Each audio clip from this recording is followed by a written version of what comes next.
Beneath the ruins of Boston lies a Commonwealth filled with questions that refuse simple answers, where every terminal entry and unmarked grave whispers fragments of truth that vanish the moment you think you understand them.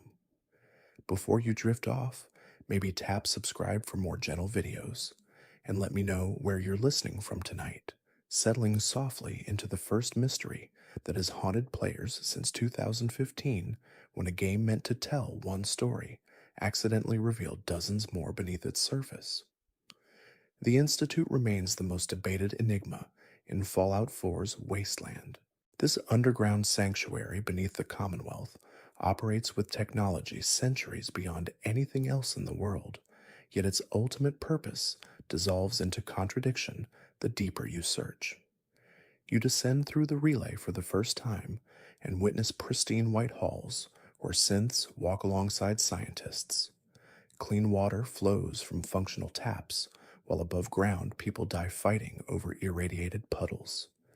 The contrast feels intentional at first glance, like those people chose isolation to preserve what humanity lost. But then you start reading their terminals, and the logic crumbles away into something stranger than simple survival. Their director claims they work for humanity's future, yet every project you discover seems designed to destabilize the surface world rather than improve it. They replace people with synthetic duplicates, but keep no records explaining why those specific targets matter.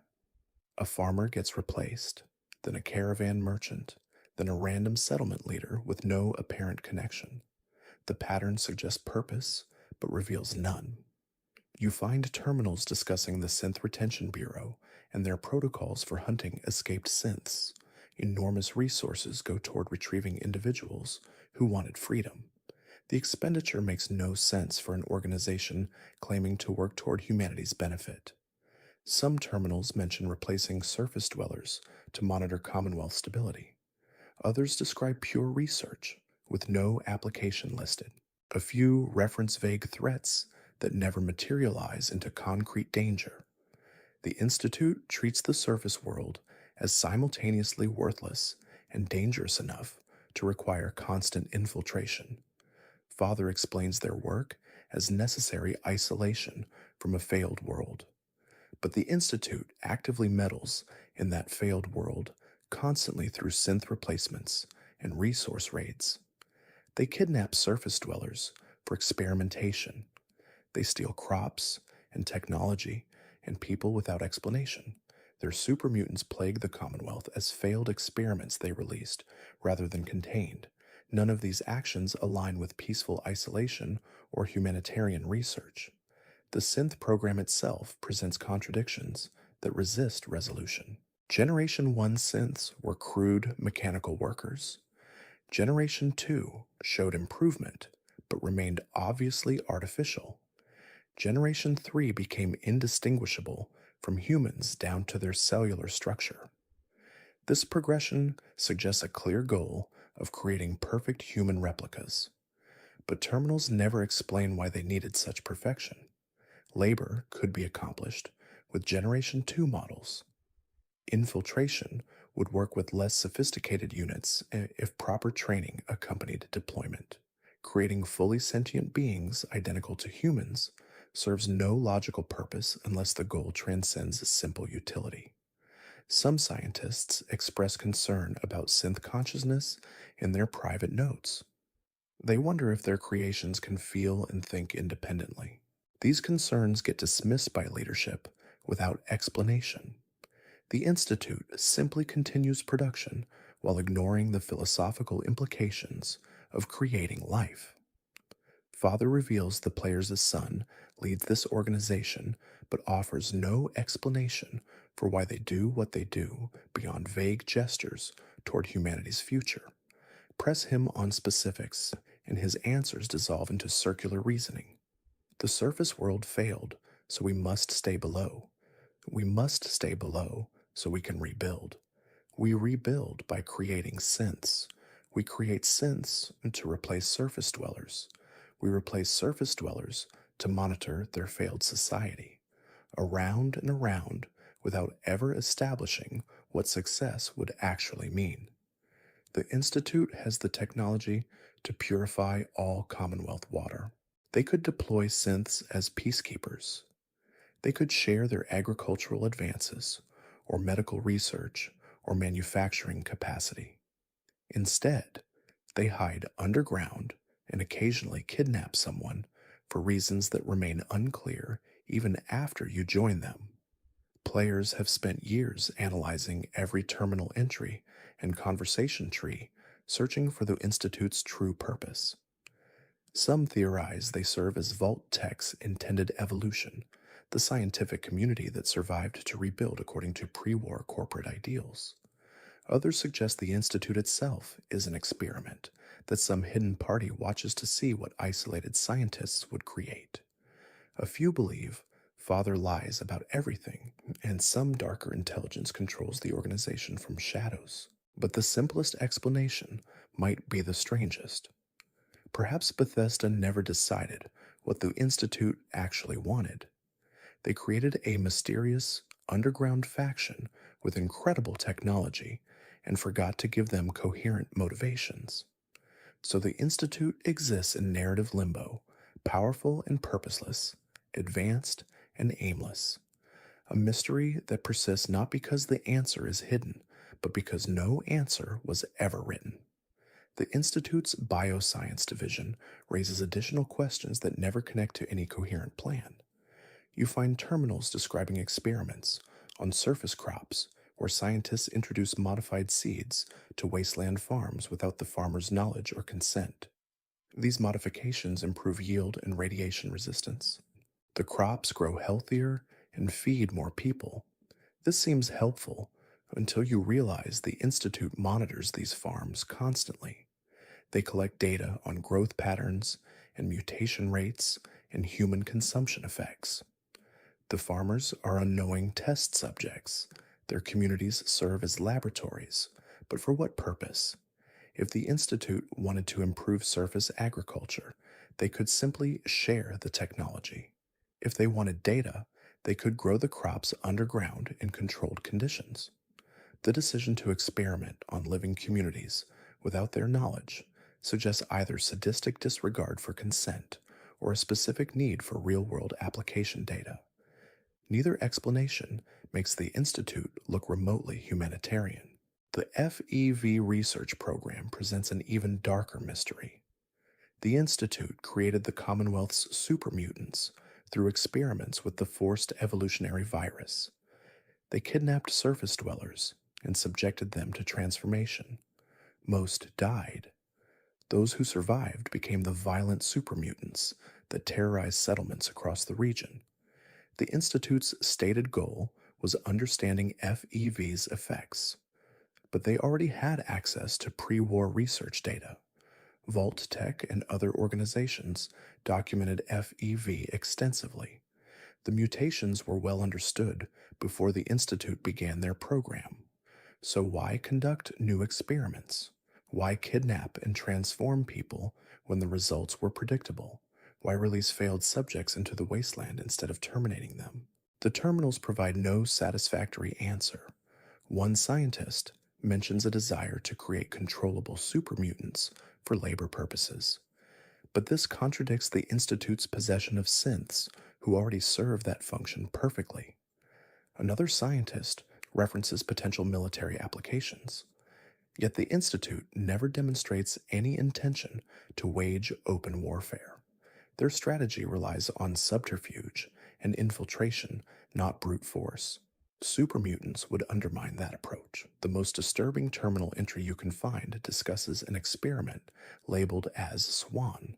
A man named Edgar Swan was subjected to extreme FEV exposure. The transformation turned him into a massive behemoth. He retained fragments of awareness but lost all ability to communicate or reason. The Institute deemed the experiment a failure and released Swan into Boston Commons Pond. He has lived there for years, attacking anyone who approaches. His suffering continues indefinitely because the Institute saw no value in mercy. This pattern of discarding failed experiments repeats throughout their research.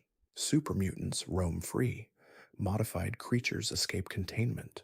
Malfunctioning synths get terminated or abandoned.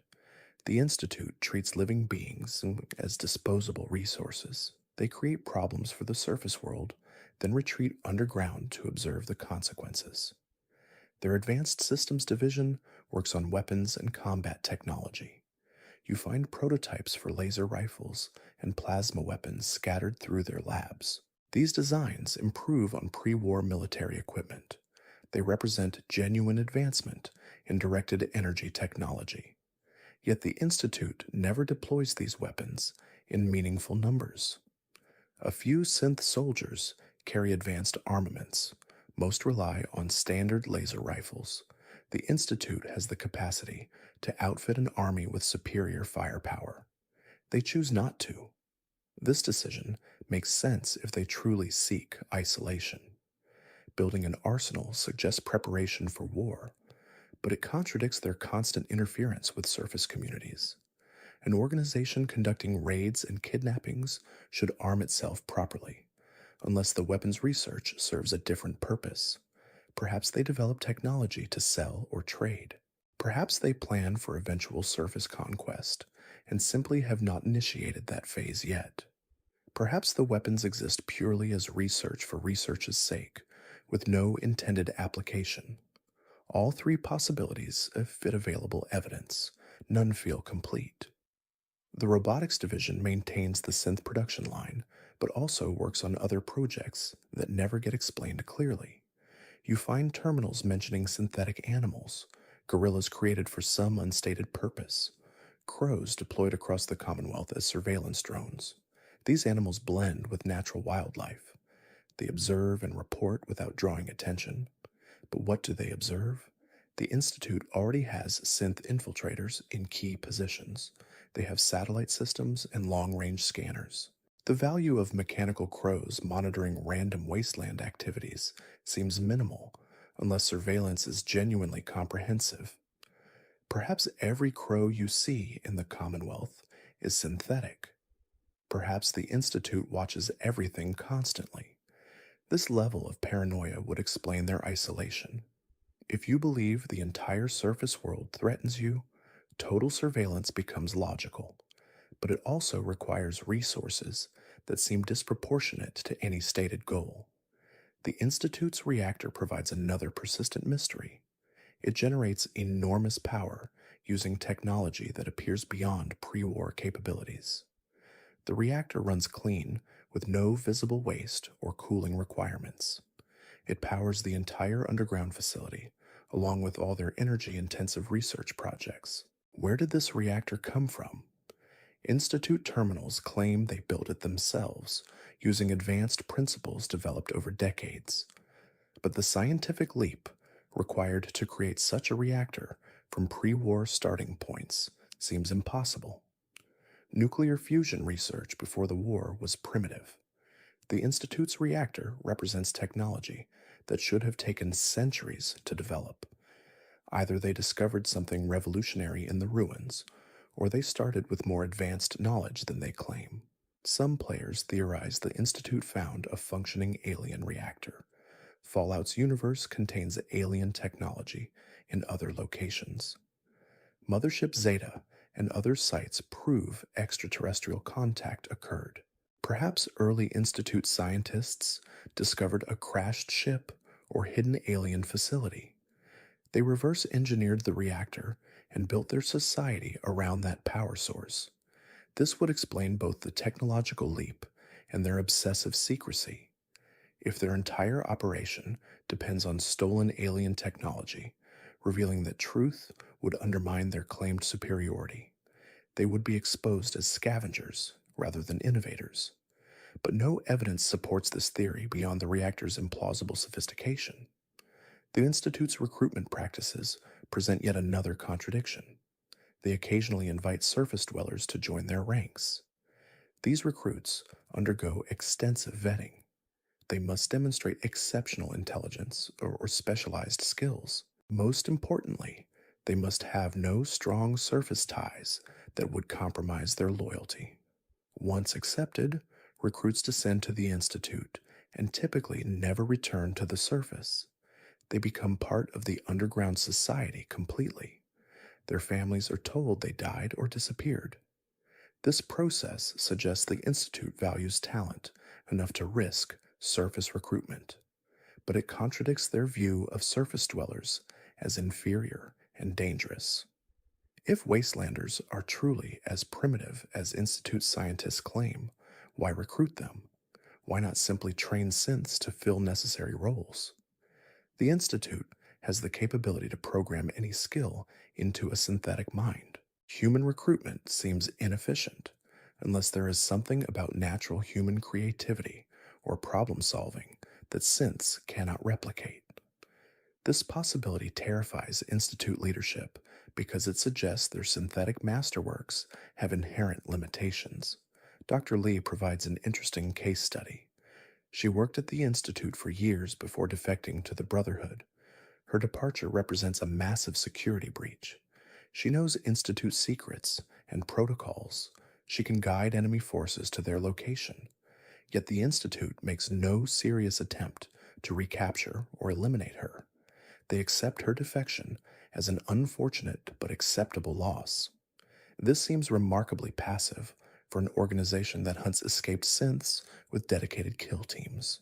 Either Dr. Lee is less valuable than escaped synths, or the Institute has a different priority system than they admit. Perhaps they wanted her to defect. Perhaps her knowledge serves Institute purposes better when shared with the Brotherhood. This conspiratorial reading has no solid support, but it fits the pattern of Institute actions that make no sense unless viewed as part of a larger hidden strategy. The Institute's educational system for children born underground raises questions about their long-term planning. You can observe classrooms where young people study advanced sciences. They learn about reactor maintenance and synth programming and wasteland biology. These are practical skills for maintaining their society, but the curriculum also includes philosophy and ethics courses. Children debate the nature of consciousness and the rights of artificial beings. These discussions seem counterproductive for an organization that requires absolute belief in synth inferiority. Teaching children to question whether synths deserve personhood invites exactly the kind of dissent that threatens Institute stability. Yet the classes continue. Teachers encourage critical thinking. Students write papers arguing both sides of the synth consciousness debate. Either the Institute's leadership believes their position can withstand philosophical scrutiny, or they are intentionally cultivating internal opposition. Both possibilities are strange. A totalitarian scientific society should indoctrinate children completely. Instead, they receive education that could undermine core Institute beliefs. Perhaps this represents confidence in their ideology. Perhaps it reveals fractures in leadership consensus. Or perhaps the Institute is not as unified as it appears from outside, and different factions within pursue contradictory agendas using the same resources. The Institute remains the Commonwealth's deepest organizational mystery because every answer spawns new questions, and every glimpse behind their curtain reveals only more curtains beyond. The Cabot family guards a secret that spans centuries and touches on cosmic horror that should not exist in Fallout's world of science and radiation. You meet them in a Commonwealth mansion where wealth from before the bombs still buys influence. Lorenzo Cabot sits imprisoned in the basement. His family keeps him there, they claim, for everyone's safety. The story they tell starts in the 1800s when Lorenzo traveled to Arabia. He discovered ruins older than recorded civilization. Inside those ruins, he found a crown, an artifact that predates human history according to any reasonable timeline. He brought the crown home and placed it on his head. The crown bonded to his skull and granted him immortality, along with psychic powers that grew stronger over decades. It also drove him violently insane. His family locked him away and used his blood to extend their own lives while keeping him sedated. 400 years of imprisonment for a man who cannot die. You can free him or keep him locked away, but either choice leaves a questions that resist any rational answer within Fallout's established universe. The Crown's origin contradicts everything the setting pretends to know about itself. Fallout operates on atomic age science fiction principles. Radiation creates mutation, not magic. Technology explains the impossible through retrofuturism, not ancient alien artifacts. Yet here stands a family of immortals, powered by something that predates civilization. The ruins Lorenzo describes match no known location in the real world. The Crown's composition defies analysis by Institute scientists who can build artificial humans. Its powers operate on principles that have no basis in the setting's established physics. Lorenzo demonstrates telekinesis and telepathy. He can kill with his mind and manipulate matter through thought alone. His blood, when distilled, grants and temporary psychic abilities to anyone who drinks it. This is not radiation science. This is not atomic age fantasy. This is cosmic horror wearing Fallout skin without permission.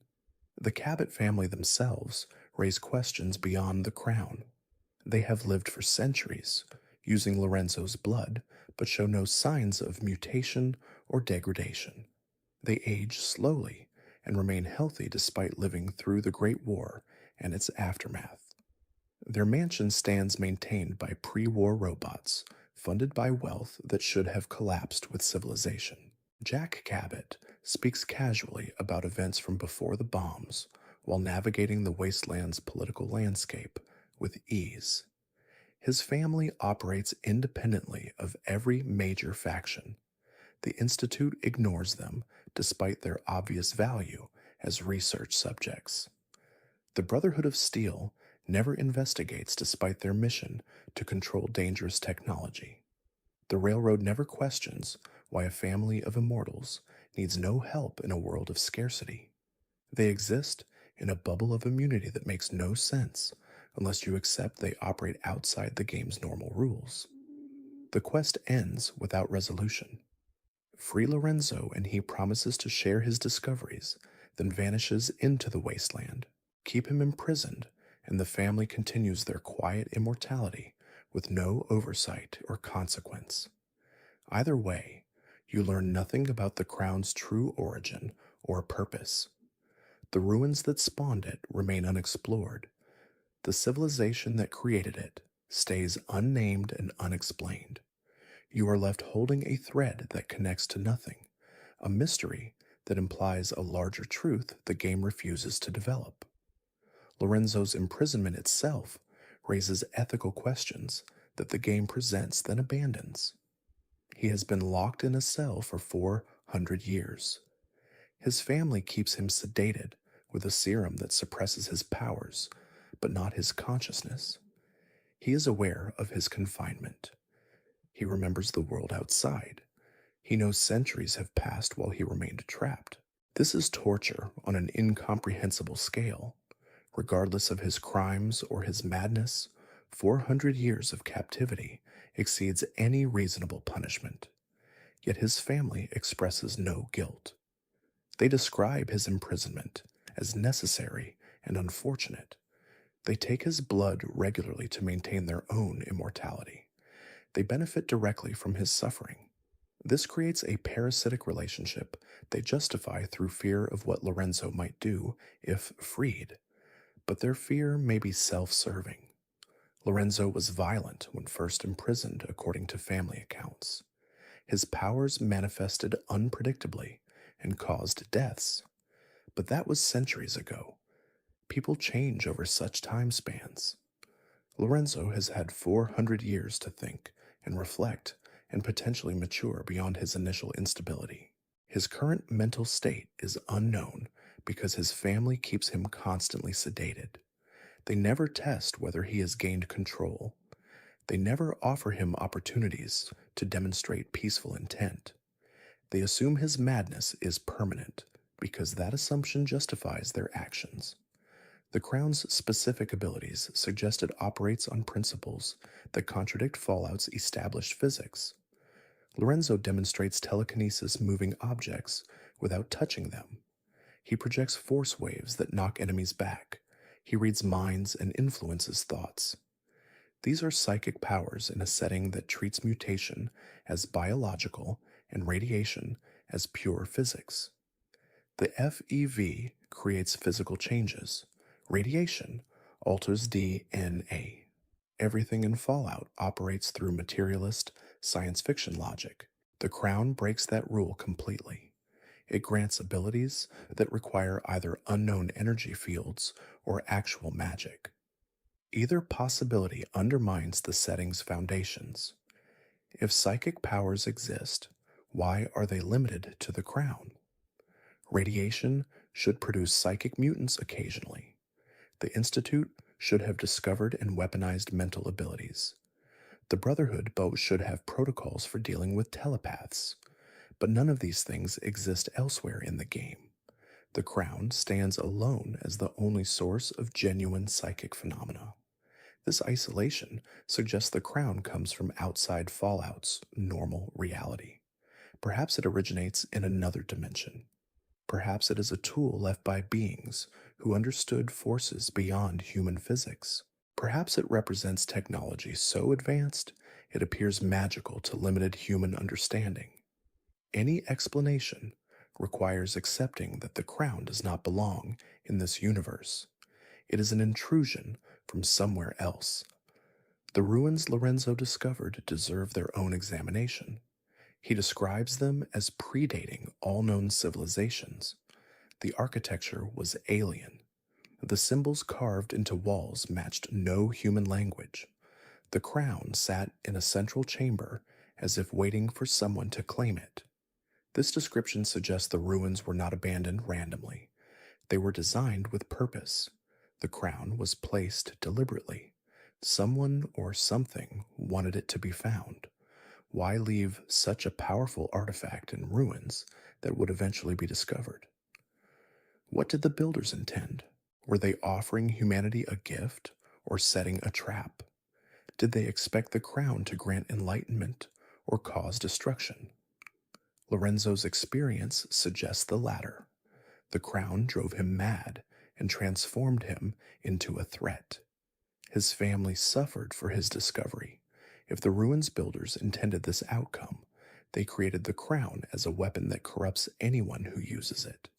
But this assumes intention where there might be none. Perhaps the Crown was not meant for humans at all. Perhaps it was a tool designed for beings with different biology. Humans using it would be like insects activating complex machinery. The results would be catastrophic because we lack the capacity to interface properly. Lorenzo survived the Crown's influence, but only partially. He gained powers without understanding or control. The Crown bonded to him permanently. He cannot remove it without dying. This permanent attachment suggests the Crown changes its wearer at a fundamental level. Perhaps Lorenzo is no longer entirely human.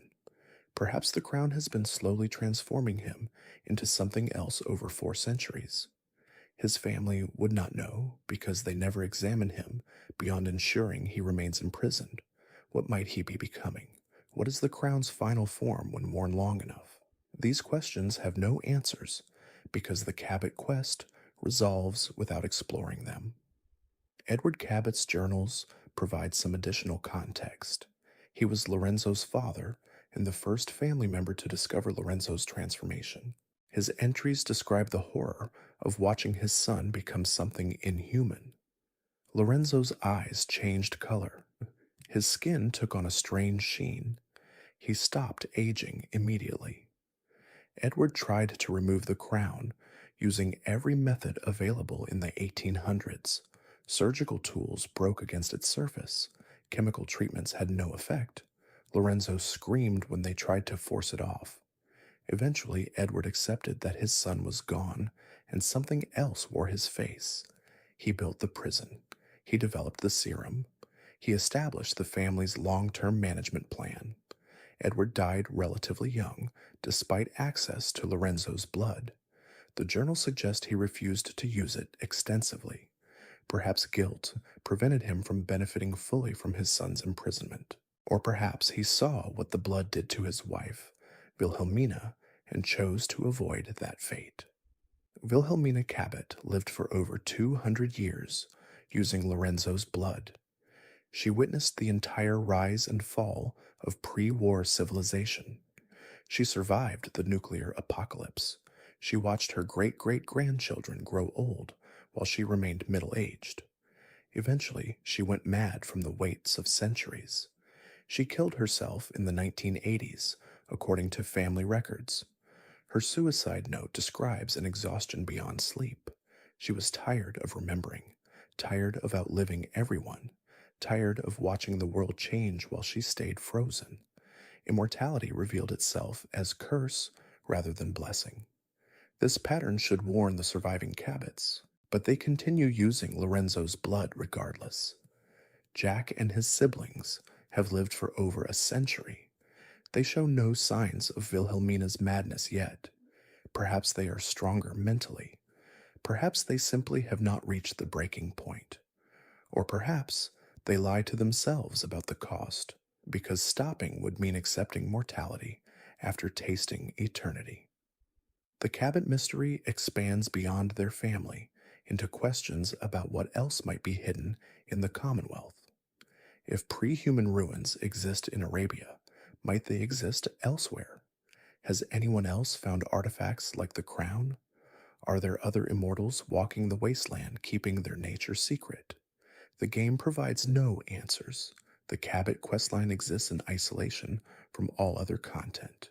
It connects to nothing and influences nothing. You can complete it or ignore it without affecting the main story or any other faction. This narrative isolation makes the mystery more troubling. A cosmic horror artifact that grants immortality and psychic powers should reshape the entire setting. Every faction should seek the crown. Wars should be fought over Lorenzo's blood. The Institute should have dissected the family decades ago. Instead, the Cabots live quietly in their mansion, and the wasteland ignores them. This is only possible if the crown's existence is meant to be impossible, if Bethesda included it as a reference or Easter egg without considering the lore implications, or if the crown actively hides itself from those who would seek it. Perhaps it exerts a subtle influence that makes people forget about it. Perhaps it only reveals itself to specific individuals at specific times. This theory requires attributing intelligence to the crown. It must be able to decide who learns about it and when. Such intelligence implies consciousness, a conscious artifact that selects its wielders according to unknown criteria. Lorenzo was chosen. You are allowed to learn about him. But the Institute and Brotherhood and Railroad apparently never discover the crown, despite operating in the same region. The selection must be deliberate. Free Lorenzo and he promises to share his discoveries, then vanishes into the wasteland. Keep him imprisoned, and the family continues their quiet immortality, with no oversight or consequence. Either way, you learn nothing about the crown's true origin or purpose. The ruins that spawned it remain unexplored. The civilization that created it stays unnamed and unexplained. You are left holding a thread that connects to nothing, a mystery that implies a larger truth the game refuses to develop. Some players theorize the Cabot quest exists as Bethesda's homage to Lovecraft, without considering how it contradicts their setting. Others believe it represents cut content from a darker Fallout 4 that would have explored pre-human civilizations. A few suggest it connects to Dunwich Borers and the Krivbekni, another cosmic horror element that sits uncomfortably in the wasteland. But the most unsettling possibility is that it means exactly what it appears to mean, that beneath Fallout's nuclear apocalypse lies an older apocalypse, that before the bombs fell, something else rose and fell and left artifacts that will never be explained. that the crown is real and the ruins are real, and Lorenzo's immortality is real, and none of it matters because the game moves on without looking back. Pickman's gallery transforms a mundane serial killer story into something that blurs the line between art and atrocity in ways that make you question who the real monsters are. You find it in the Northern Commonwealth, a building that used to display paintings. Now it displays bodies.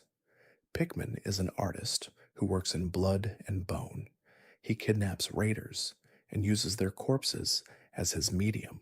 The gallery rooms showcase his work across multiple floors, each piece more elaborate than the last. Bodies arranged in tableaus, organs displayed with careful precision, blood paintings that required victims to create. The raiders hunting him call him a monster, and based on the evidence, they appear correct. But then you read Pickman's notes. He only targets raiders, never innocents. Every victim in his gallery is someone who murdered and enslaved and destroyed for profit. He sees himself as an exterminator, removing pestilence from the Commonwealth. His art serves as both execution and warning. The moral ambiguity hits immediately. Raiders are human beings despite their cruelty. Torture and murder cannot be justified, even when the victims themselves tortured and murdered. But the Commonwealth has no law enforcement and no justice system. Without someone like Pickman, raiders operate with complete immunity. He fills a void that civilization's collapse created. The game lets you kill him or help him escape. Either choice feels wrong.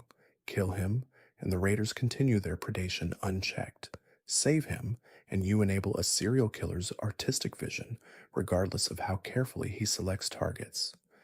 There is no right answer because the situation itself exists beyond right and wrong. The deeper mystery emerges when you explore his methods. Pickman displays knowledge of human anatomy that suggests medical training.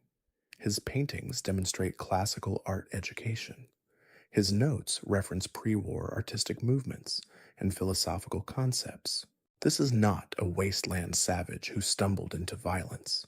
This is an educated man who chose to express himself through atrocity. Where did he learn these skills? How did he survive long enough to develop such refined technique? Who was he before the Commonwealth knew him as Pickman? The game provides no answers.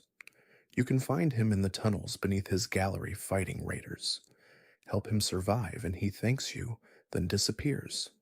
He leaves behind a key to his safe containing his calling card. The card grants you bonus damage but offers no insight into the man himself. His backstory remains completely unexplored. Some terminals scattered through the Commonwealth reference a pre-war artist named Pickman, but whether this is the same person or he inherited identity stays unclear. The timeline does not work if he is the original artist. The Great War happened 210 years before Fallout 4. Even ghouls show significant aging over such periods. Pickman appears human in his character model with no signs of ghoulification. Either he found a method of life extension that he never mentions, or he adopted a dead artist's name and philosophy. Both explanations raise more questions than they answer. His gallery itself contains details that suggest intention beyond simple murder. Certain rooms are arranged according to specific color theory, bodies positioned at angles that create visual rhythm. He signs each piece with a symbol that appears throughout his work. Okay, this is not random violence. This is a carefully developed artistic language that happens to require human corpses as its foundation. Players have debated Pickman's morality for years. Some view him as a Commonwealth hero who removes dangerous elements society cannot address. Others see him as a monster who uses righteous targets to justify his depravity. A few suggest he represents Bethesda commenting on player violence. You murder hundreds of raiders without moral consideration, yet find Pickman disturbing when he does the same with artistic flair. But the mystery is not whether Pickman is good or evil. The mystery is why he exists at all in a world that should have killed him years ago. Raiders hunt him constantly. They know his location and attack repeatedly. Yet he survives alone in a building with multiple entrances, creating art that takes time and focus. Normal humans would have been overwhelmed by sheer numbers. Pickman endures without explanation. His combat abilities, when you meet him, are unremarkable. He uses a knife and shows no special training. He should not be able to hold his gallery against organized raider assault, unless the raiders let him exist, unless something about his presence serves their purposes. Perhaps his gallery provides a focal point for raider aggression that would otherwise spread across the Commonwealth. Perhaps they view killing him as a challenge that proves status. Perhaps something about his work fascinates them despite their public disgust. The quest ends without exploring any of these possibilities. Pickman vanishes, and his gallery stands empty. You can return at any time and find the corpses exactly as he left them, slowly decaying into the ambiance. The raiders never reclaim the building. No scavengers loot the location. It sits frozen as a monument to questions that Bethesda raised, then abandoned. The Pickman mystery works precisely because it refuses resolution. He represents the Commonwealth's moral void, where violence becomes art and justice becomes murder, where right and wrong dissolve into utility, and all that remains is whether you can stomach the methods required to survive. Whether you kill him or save him, the world continues unchanged. Raiders keep raiding, artists keep creating, and somewhere in the shadows, Pickman likely continues his work with new subjects who deserve their fate according to his careful reasoning. The USS Constitution floats through Boston Harbor, propelled by rockets and crewed by robots who believe they are still fighting the Revolutionary War. This should be a simple salvage mission or a quirky side quest with no deeper meaning. Instead, it becomes a mystery about identity and purpose that raises questions Bethesda never bothered to answer. You find the ship lodged in a building where it crashed after some disaster. The robots aboard maintain perfect military discipline despite their circumstances. Ironsides serves as captain with unshakable dedication to duty. His crew operates with coordination that suggests genuine naval training. They speak in period-appropriate dialect and reference historical events with accurate detail. These are not simple robots repeating programmed responses. They demonstrate personality and adaptation and something very close to genuine belief in their mission. The quest involves helping them relaunch or betraying them to scavengers. But the real question is not what you choose to do, but what these robots actually are. Their programming should not allow for this level of independence. Mr. Handy robots follow strict behavioral parameters. Protectrons operate on simple loops. Even advanced military models lack the capacity for creative problem solving the Constitution's crew displays. Ironsides develops new plans when old ones fail. He negotiates with you using persuasion rather than simple requests. His crew shows loyalty that goes beyond programmed obedience. They argue with each other about tactics. They express frustration and hope and determination. This is not robot behavior, as Fallout 4 establishes it elsewhere. The robots claim they were programmed to refurbish the Constitution as a tourist attraction, but their knowledge extends far beyond what tour guides would need. They understand naval warfare and ship mechanics and historical context. They recognize threats and respond appropriately. They have adapted to the wasteland despite programming that should have locked them into pre-war routines. Something changed them, or something was always different about them. The ship itself presents impossible physics. It flew using rockets that should not generate sufficient thrust. It stayed airborne long enough to crash into a building rather than immediately plummeting. The robots repaired it using wasteland salvage and plan to relaunch despite having no logical destination. They want to reach the ocean as if water and wind would somehow become their propulsion after the rockets burn out. None of this works, according to the setting's established rules.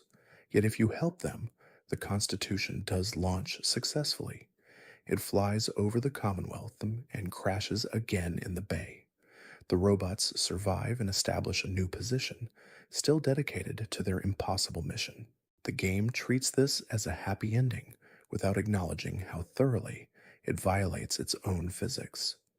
Some players theorize the robots contain actual human consciousness uploaded before the war. Others suggest the Constitution was a secret military project that developed true artificial intelligence.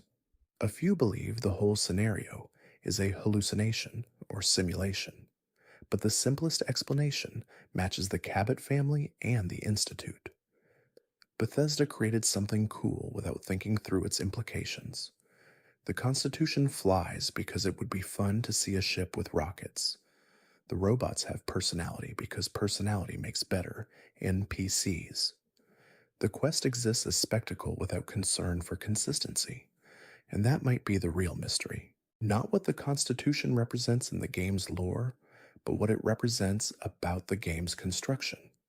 Fallout 4 is built from dozens of ideas that do not connect. Mysteries exist because different teams worked in isolation. Questions remain unanswered because answers were never written. The Commonwealth feels strange and contradictory because it is strange and contradictory, assembled from pieces that were never meant to form a complete picture. The Constitution sails on anyway. The robots maintain their delusion or their truth, and you, the player, accept it or question it, knowing either response leads nowhere productive. Because Bethesda prioritized moments over meaning. They wanted you to see a flying ship, and they achieved that goal. Everything else became someone else's problem to rationalize. Vault 81 presents one of the series' most disturbing experiments that somehow resulted in the only functional community you can actually join. The Vault was designed to test human response to isolation from the outside world. Only it was not just isolation. The experiment involved sealing residents inside with no means of escape or contact, while an overseer position rotated annually with the title granted through popular vote. This should have collapsed into chaos within years. Democracy without term limits, it leads to factions. Resource scarcity breeds conflict. Isolation causes psychological breakdown. Yet when you arrive 200 years after the bombs fell, Vault 81 functions better than any other settlement in the Commonwealth. They have clean water and functional power.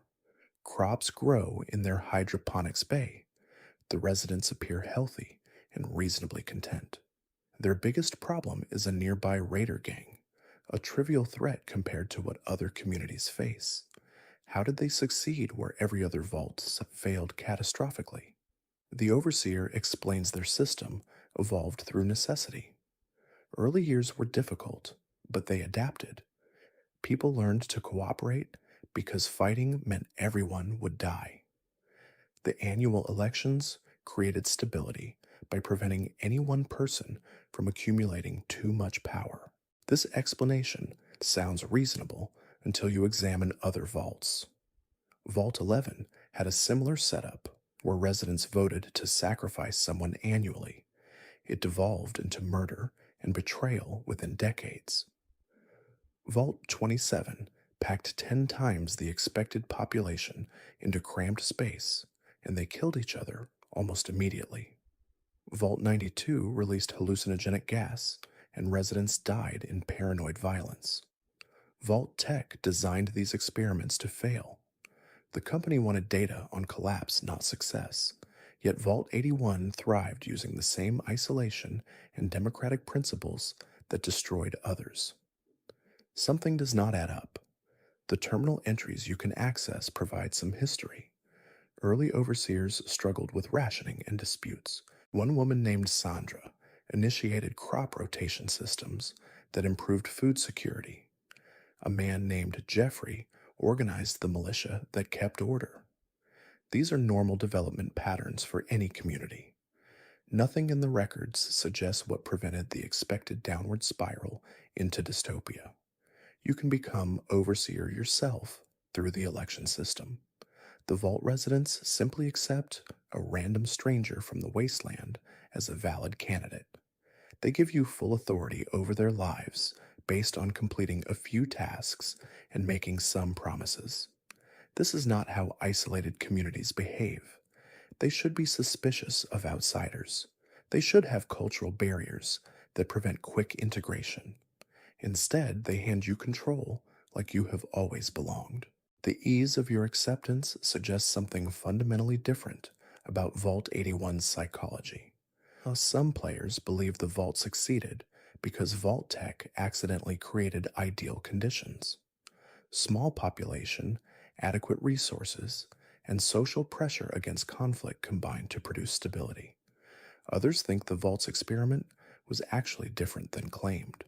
Perhaps Vault Tech wanted one control vault to compare against the failures. Perhaps the real experiment is still ongoing and you cannot see it. A few theories suggest the residents are not entirely human anymore, that generations of isolation created a culture so alien to normal psychology that they operate on different social principles, their quick acceptance of strangers, their lack of curiosity about the outside world, their contentment with underground existence, despite knowing a surface exists. These could indicate conditioning, or mutation, or something else that transformed them into a stable collective. But the game never explores this possibility. Vault 81 exists as a safe haven where you can rest. The mystery of their survival becomes background noise.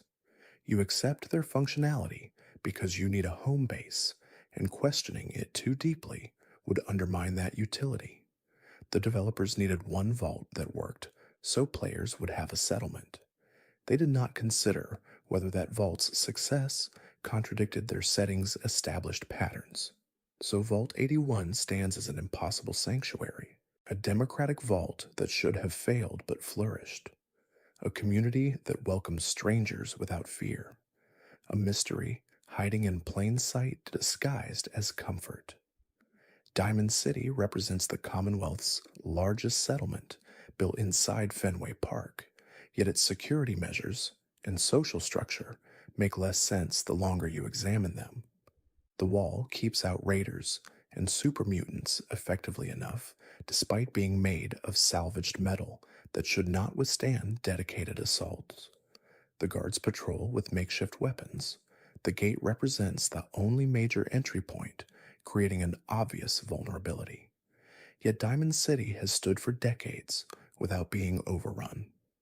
Commonwealth raiders attack undefended farms and small settlements constantly. Super mutants wage coordinated assaults on fortified positions. Yet somehow this settlement, built in an exposed stadium, survives with minimal military capacity. The explanation given is that Diamond City's size deters attackers. Raiders avoid hard targets when easier prey exists nearby. This makes some tactical sense until you remember raiders regularly attack settlements with Brotherhood of Steel support or Institute backing. They should view Diamond City as a valuable prize worth the casualties. Inside the walls, you find a functioning economy. Shops sell goods using caps as currency. Residents complain about normal urban problems like noise and petty crime. A newspaper operates. A school teaches children. This is pre-war normalcy reconstructed in impossible conditions. Where does Diamond City get its food? The city has no farmland inside the walls. A few scattered crop plots cannot feed hundreds of residents. They must import food, but from where? And protected by whom? Caravans would need armed escorts to reach the city safely. Those escorts would require payment that should drain Diamond City's economy. Yet prices remain stable, and no one mentions food shortages. The water situation is equally unclear. Diamond City has a water purifier, but it is small and constantly breaking down, according to the quest you can complete. One small purifier cannot serve hundreds of people. They need a major water infrastructure that the game never shows. Perhaps they import water alongside food, but again, this raises questions about trade routes and security. The Institute's synth infiltration adds another layer. Mayor McDonough is revealed as a synth replacement partway through the game. How long has he been replaced? Who else might be synthetic? The city's security never detected the swap, despite living in close quarters with the mayor for years. Either their detection methods are worthless, or synths are so perfect that discovery is impossible. Both options terrify the residents, but neither leads to meaningful change. After you expose McDonough, Diamond City continues functioning normally.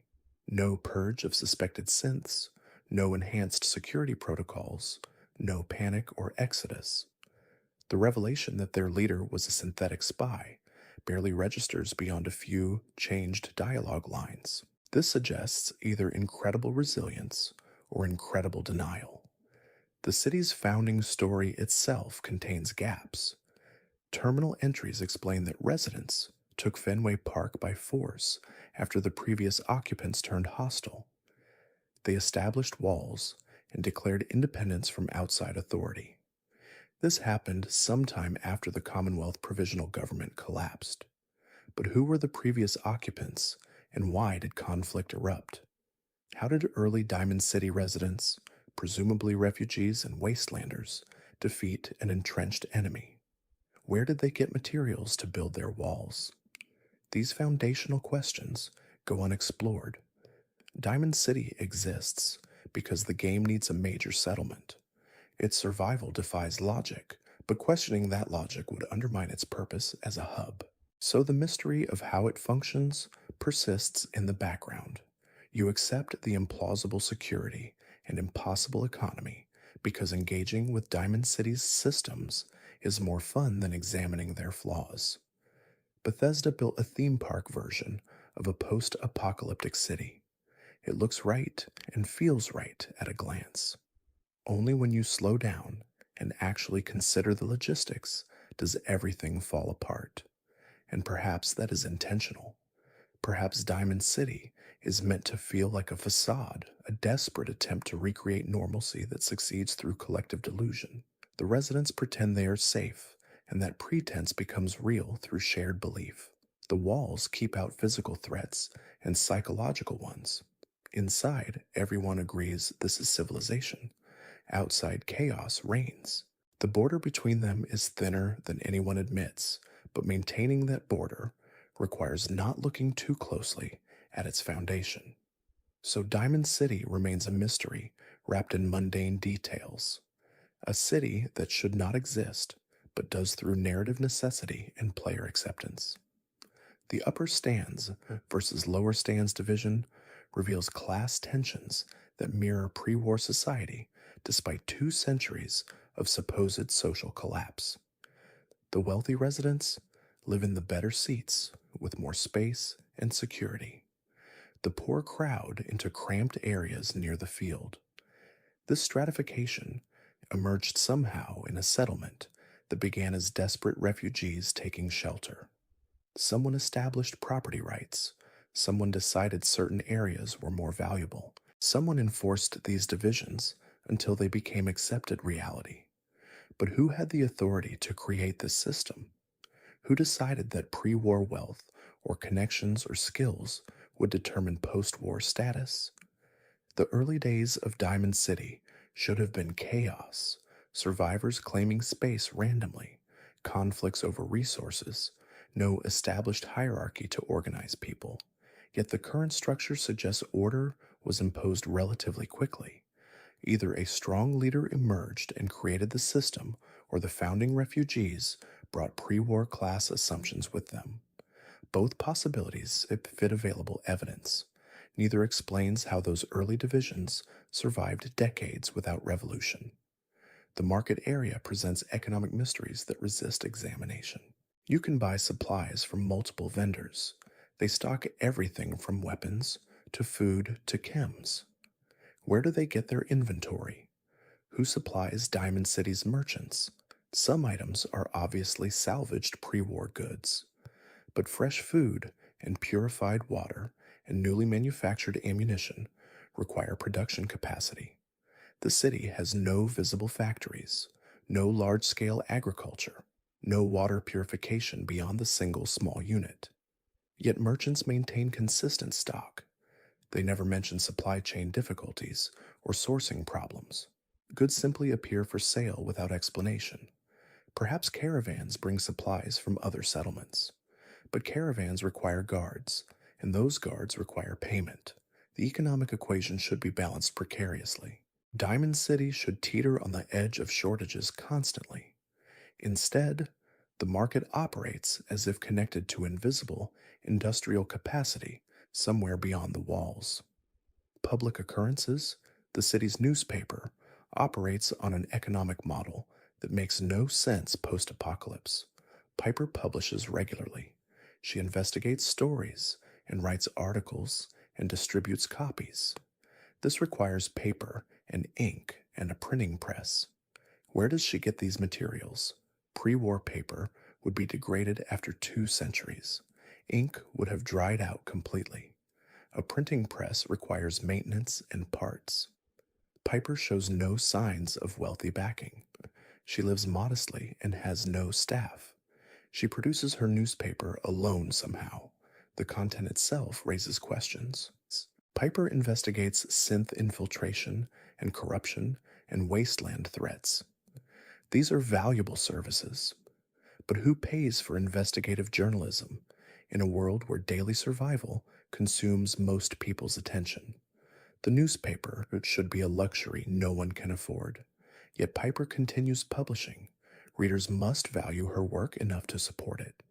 This suggests that Diamond City residents have disposable income beyond survival necessities. They can afford to care about synth conspiracies and political corruption. This is not normal wasteland behavior. This is pre-war middle-class thinking applied to post-war conditions.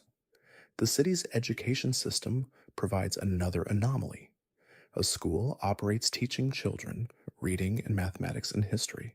This is admirable and unusual. Most wasteland settlements lack formal education. Children learn practical skills from parents. Reading is rare outside major factions.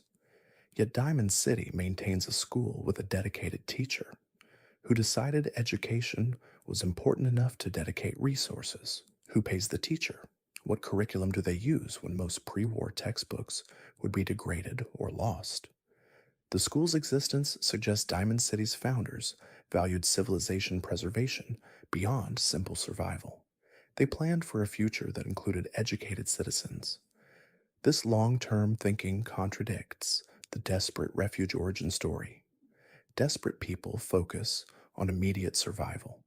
They do not establish schools, unless someone among those early refugees had unusual vision and authority, someone who convinced others to sacrifice current resources for future benefit. This person would need tremendous charisma and probably pre-war educational background. They would need to understand why literacy matters and how to teach it. The mysterious disappearance of that founder, if they existed, would explain why no one remembers them. Perhaps they were the one Mayor McDonough replaced. Perhaps the Institute eliminated Diamond City's visionary leader specifically to create leadership vacuum. The guard force operates with surprising professionalism. They patrol regularly. They respond to threats. They maintain order without obvious abuse of power. This level of discipline requires training and command structure. Who trained Diamond City's guards? Where did they learn tactics and procedures? Most wasteland security is amateur, people with guns protecting their homes. Diamond City's guards function like actual police. They have jurisdiction and protocols and apparently some legal framework they enforce. This implies someone wrote laws, someone established criminal codes and punishment systems, someone created institutions that govern guard behavior. All of this requires sophisticated governance beyond simple strongman authority. Yet Diamond City's government appears to consist solely of the mayor and some unnamed advisors. Where are the courts? Where are the records? Where is the bureaucracy that would be necessary to maintain legal order? The city functions as if supported by invisible governmental infrastructure that the game never shows. The wall itself presents final construction mystery. It is built from salvaged metal and concrete. Sections show obvious patchwork expansion. The structure stands several stories high and completely encircles Fenway Park. Building this required enormous labor, hundreds of people working for months or years. They needed tools and materials and engineering knowledge. They needed to defend the construction site while working. They needed to coordinate effort across the entire perimeter.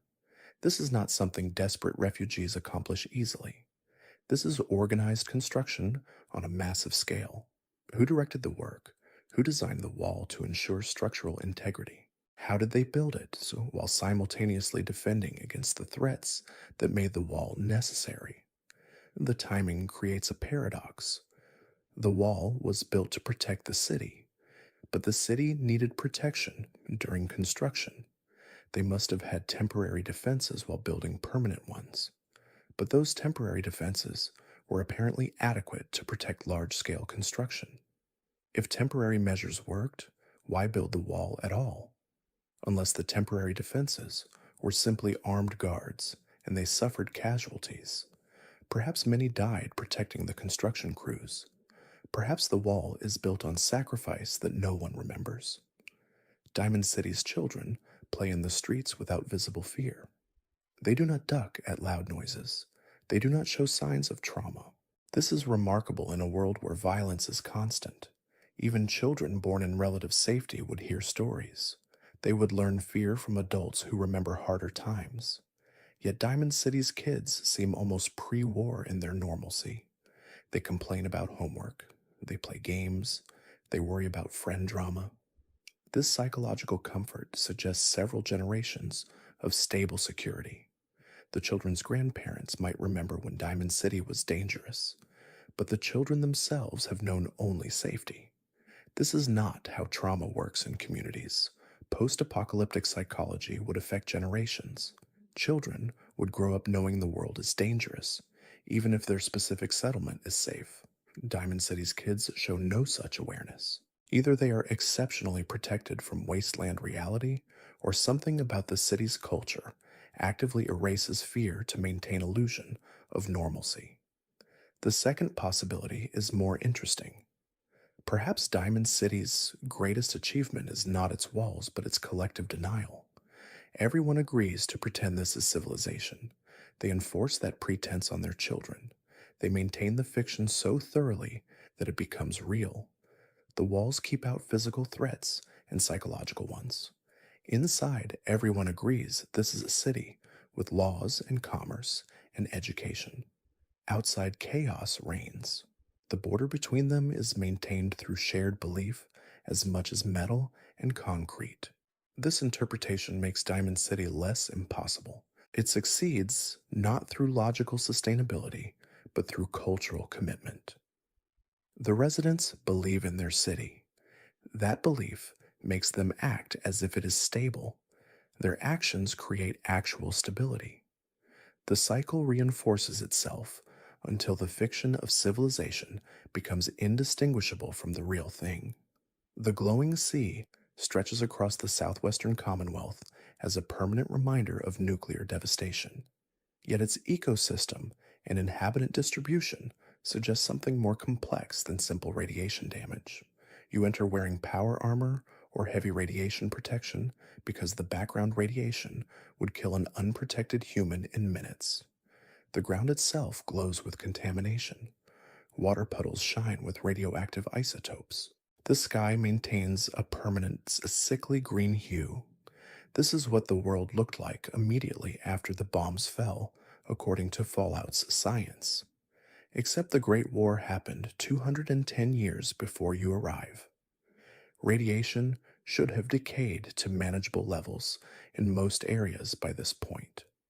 The glowing sea's persistent lethality suggests either the bombs that hit this area were significantly more powerful than standard nuclear weapons, or something continues to generate fresh radiation. The crater of Adam provides some answers. The children of Adam worship a massive unexploded nuclear warhead lodged in the ground.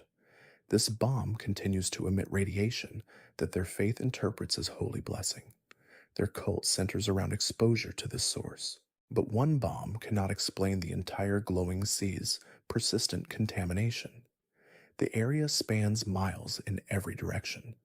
A single warhead's radiation would disperse and decay over 2 centuries. Multiple sources must exist, or the glowing sea operates on different rules than the rest of the Commonwealth. The wildlife that survives there presents additional questions. Rad scorpions thrive in the intense radiation despite being mutated from regular scorpions that should not exist in Boston's climate.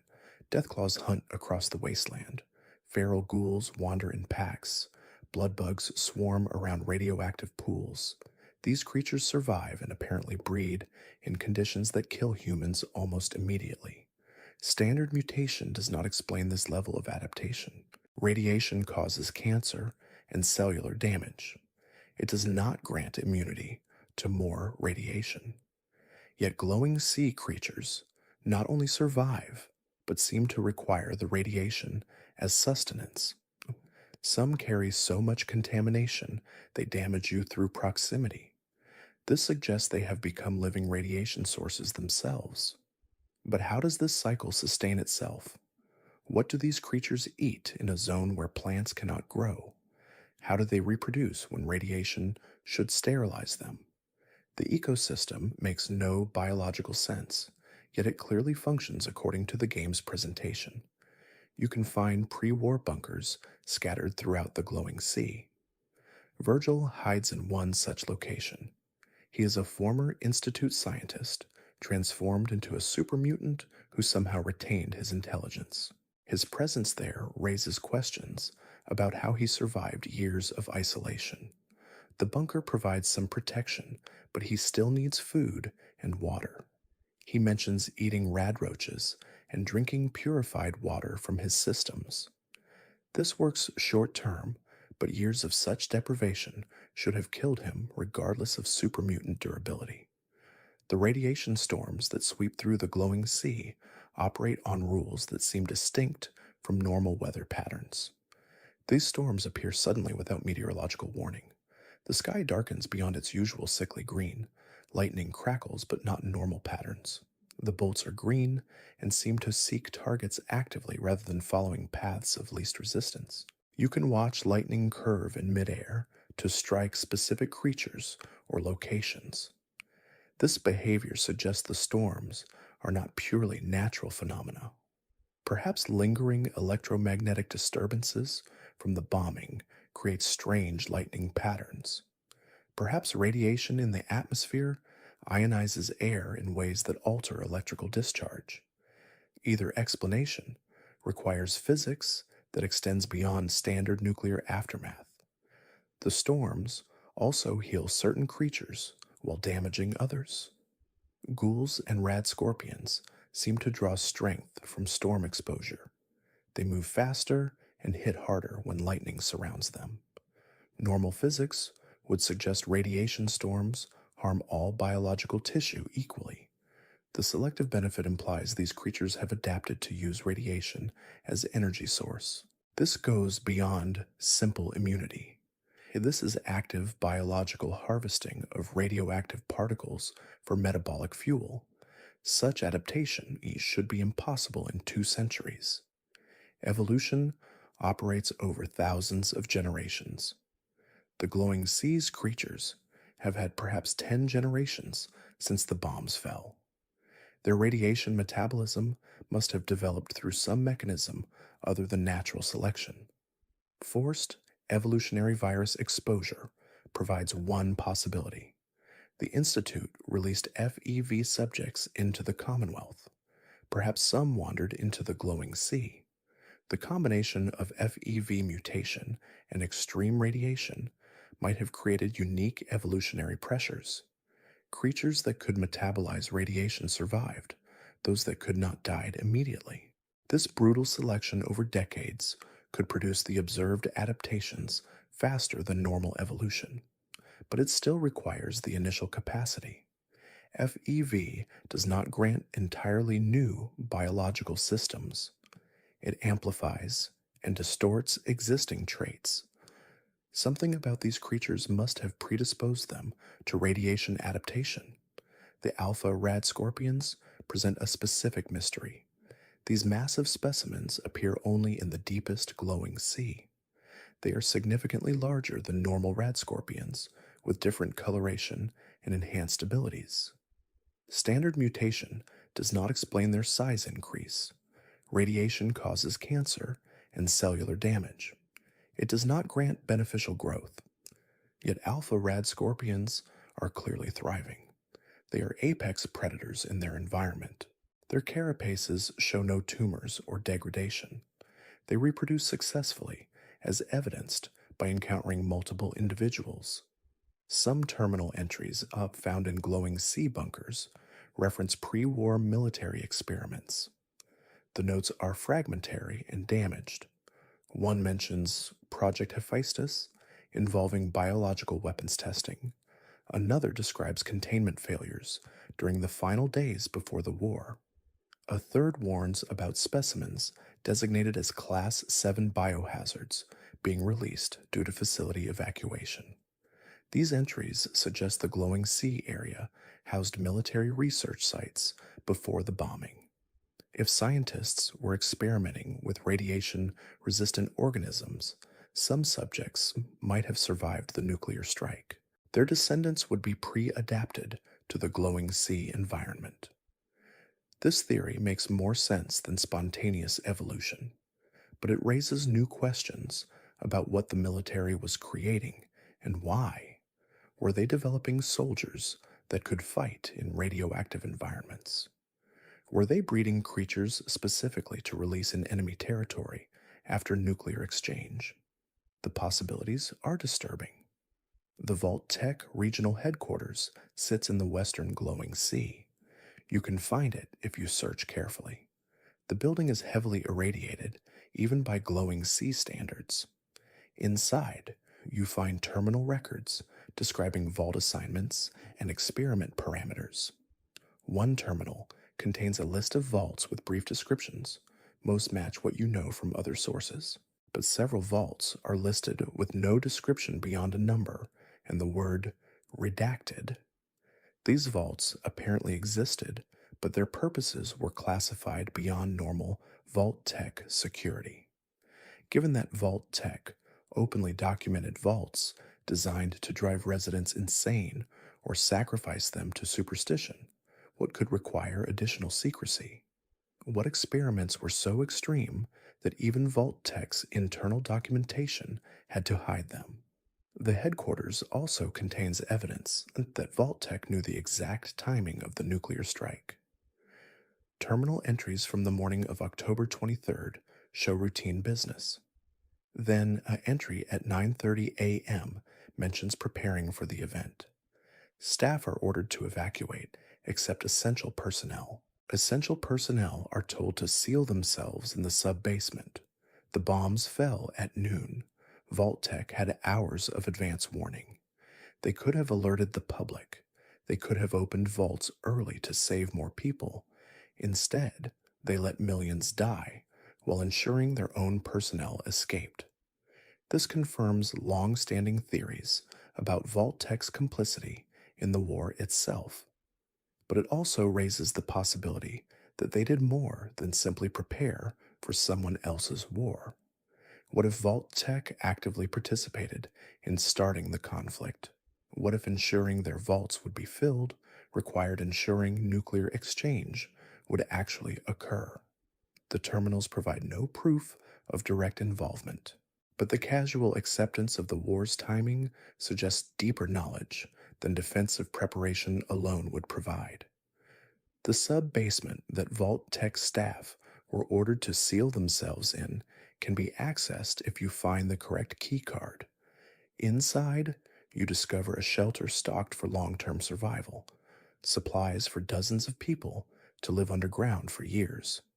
But you also find skeletons. The staff died despite their preparations. The shelter's life support failed. The air recyclers clogged. The water purifier contaminated its own supply. They survived the initial bombing, only to suffocate or die of thirst weeks later. Their final terminal entries describe growing desperation. Attempts to signal for rescue failed. The radiation above made exit impossible. They were trapped with failing systems and no help coming. One entry dated 3 weeks after the bombs mentions hearing scratching sounds from beyond the sealed door. Something was trying to get in. The writer does not know if it was survivors seeking shelter or creatures drawn to signs of life. The sounds continued for days, then stopped. This entry is the last. Whatever happened after remains unknown. The glowing sea contains one more mystery that players have debated extensively. In the far southwestern corner, you can find a location called the Atom's Glow.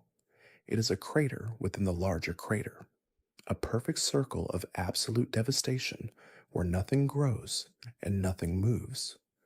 The radiation here spikes beyond even glowing sea norms. Your Geiger counter screams. Your vision distorts. Standing in this spot for more than seconds causes immediate health collapse, even in power armor. Yet at the crater's center, you find a single flower. It is blooming. The flower is a mudfruit plant, somehow surviving in conditions that should annihilate organic tissue instantly. Its fruit glows with internal radiation. Picking the fruit is possible if you are fast enough. The item grants temporary benefits when consumed despite being lethally radioactive. Some players interpret this as the Children of Atom's proof that Atom provides life through division. The flower represents hope, growing from ultimate destruction. Others view it as evidence of ongoing mutation. The plant has adapted so completely to radiation that it requires lethal doses to survive. A few believe the flower is synthetic. Perhaps the Institute placed it there as an experiment or a symbol. The game provides no explanation. The flower blooms in impossible conditions and offers no context for its existence. It simply is, a final mystery in a dead zone full of mysteries. The glowing sea ultimately represents a Fallout 4's approach to environmental storytelling. Create a space that feels wrong. Fill it with details that resist explanation. Let players draw their own conclusions from fragmentary evidence. Never confirm or deny the theories that emerge. The result is a location that succeeds atmospherically while failing logically. You accept the glowing sea because it looks and feels like what nuclear devastation should create. The fact that its ecosystem and persistence and inhabitants make no scientific sense matters less than the emotional impact of walking through that green-lit wasteland, knowing that 2 centuries have passed and the Earth itself still burns with atomic fire. The bunkers themselves represent another mystery. Who built them and when? They are not vault tech construction. They lack the standard vault design and branding. They appear to be private shelters built by wealthy individuals before the war. But why build a shelter in what was already a remote area of Massachusetts? Did these people know the bombing patterns in advance? Did they have information about target priorities that led them to choose this location? Or is their presence coincidence that seems meaningful in hindsight? You can find holotapes and terminals in some bunkers describing pre-war life. One family discusses their decision to shelter in place. They mention stockpiling supplies and sealing themselves in when the warnings sounded. The entries end abruptly with no explanation of their fate. No skeletons in the bunker. No signs of violence or breach. They simply vanish from the record as if the radiation erased them completely. The Sentinel site provides the most concrete mystery in the glowing sea. This military installation houses power armor and weapons caches, suggesting it had strategic importance before the war. Terminals describe it as a marshalling point for rapid deployment forces. But deployment to where and against what threat? The Great War erupted suddenly, according to most Fallout lore. Nations launched weapons in a cascade that lasted hours. Sentinel Site's existence implies someone expected prolonged conflict that would require prepared defensive positions. Perhaps the military knew war was coming. Perhaps this site represents preparation for a conventional conflict that turned nuclear unexpectedly. Or perhaps its purpose is being misread entirely, and the weapons you find served a different function. The game provides no context. You can loot the site and leave without ever learning why it existed. Players have mapped the entire glowing sea, searching for hidden lore. They found radioactive storms that spawn unpredictably. They discovered unique creature variants that appear nowhere else. They located tiny environmental stories told through skeleton placement and scattered items. But no overarching explanation for the region's persistence emerges. It simply is a dead zone that refuses to die, a contaminated wasteland that supports complex life, a mystery written in green light and lethal isotopes. Some theories suggest the glowing sea connects to Institute experiments. Perhaps they dump failed projects there, knowing the radiation will destroy evidence. Perhaps they test weapons in the zone using the cover of existing contamination. A few terminals mention Institute scientists visiting the glowing sea for research purposes. But what research requires exposure to lethal radiation when the Institute can simulate any condition underground? Other players believe the glowing sea represents Vault-Tech's ultimate experiment. What if they seeded the area with special radiation sources to create a permanent dead zone? What if they wanted to study long-term adaptation in extreme conditions? This theory requires a level of planning and cruelty that fits Vault-Tech's established behavior. It also requires them to maintain the experiment for 2 centuries, which seems unlikely given their organizational collapse. The truth might be simpler and stranger. The glowing sea exists because Fallout 4 needed a visual representation of nuclear devastation. The developers wanted a zone that felt utterly hostile and alien. They achieved this by concentrating radiation and dangerous creatures in one region. Though ecology and persistence do not matter, because the area's purpose is atmospheric rather than logical.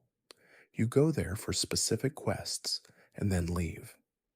The mystery of how it functions is secondary to the impression it creates. But that does not make the questions less valid. The glowing sea is impossible according to the setting's own rules.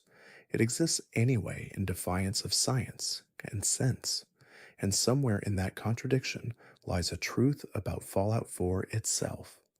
A game built from impressive moments that do not quite connect. A world that prioritizes feeling over function. A mystery that works precisely because it refuses to explain itself. The railroad operates as an underground network dedicated to freeing synths and erasing their memories, yet their methods and philosophy contain contradictions that undermine their stated purpose. You find them hidden in catacombs beneath the Old North Church. Their security involves a literal secret password and hidden entrance. This is spycraft from centuries ago, applied to a world with advanced robotics and surveillance technology.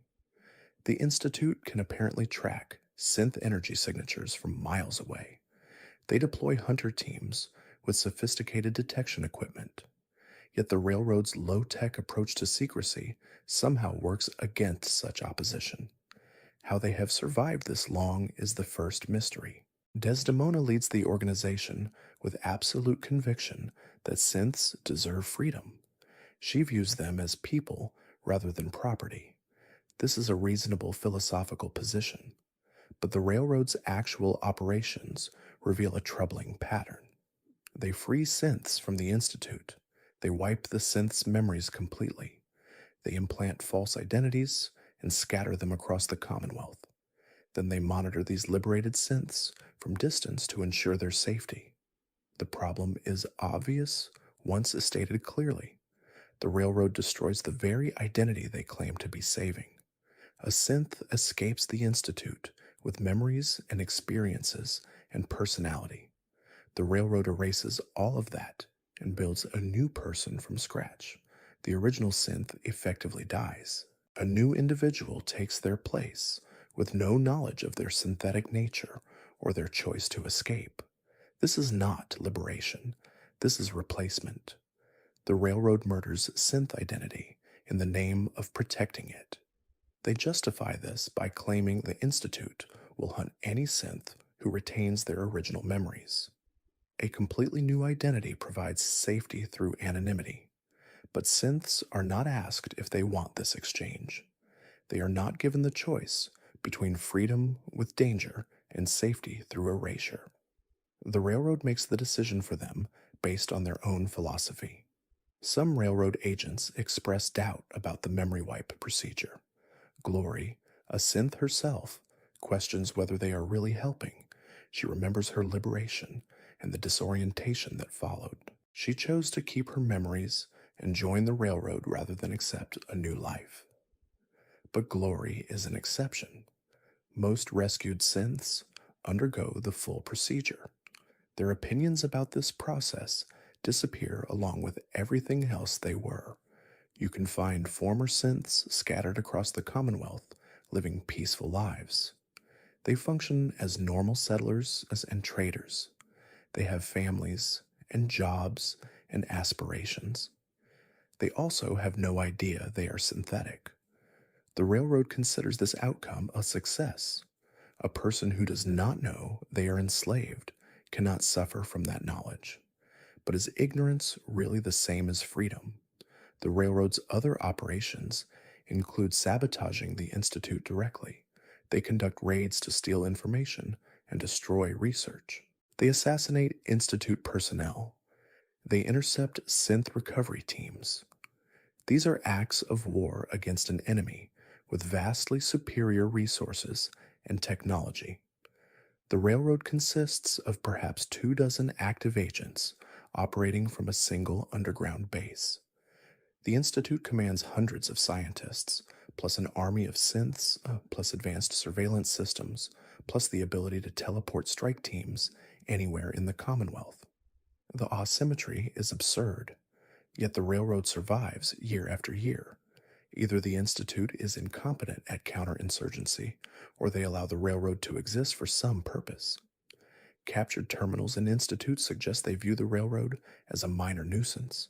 They lose more synths to random malfunction than to railroad liberation. The resources required to eliminate the railroad completely would exceed the benefit. This calculation makes sense from a cold efficiency standpoint. It also reveals how little the Institute actually cares about synth retention, despite operating an entire bureau for that purpose. If losing synths does not matter enough to stop the organization dedicated to freeing them, what is the Synth Retention Bureau's actual function? The railroad's existence might serve Institute purposes in ways neither group acknowledges.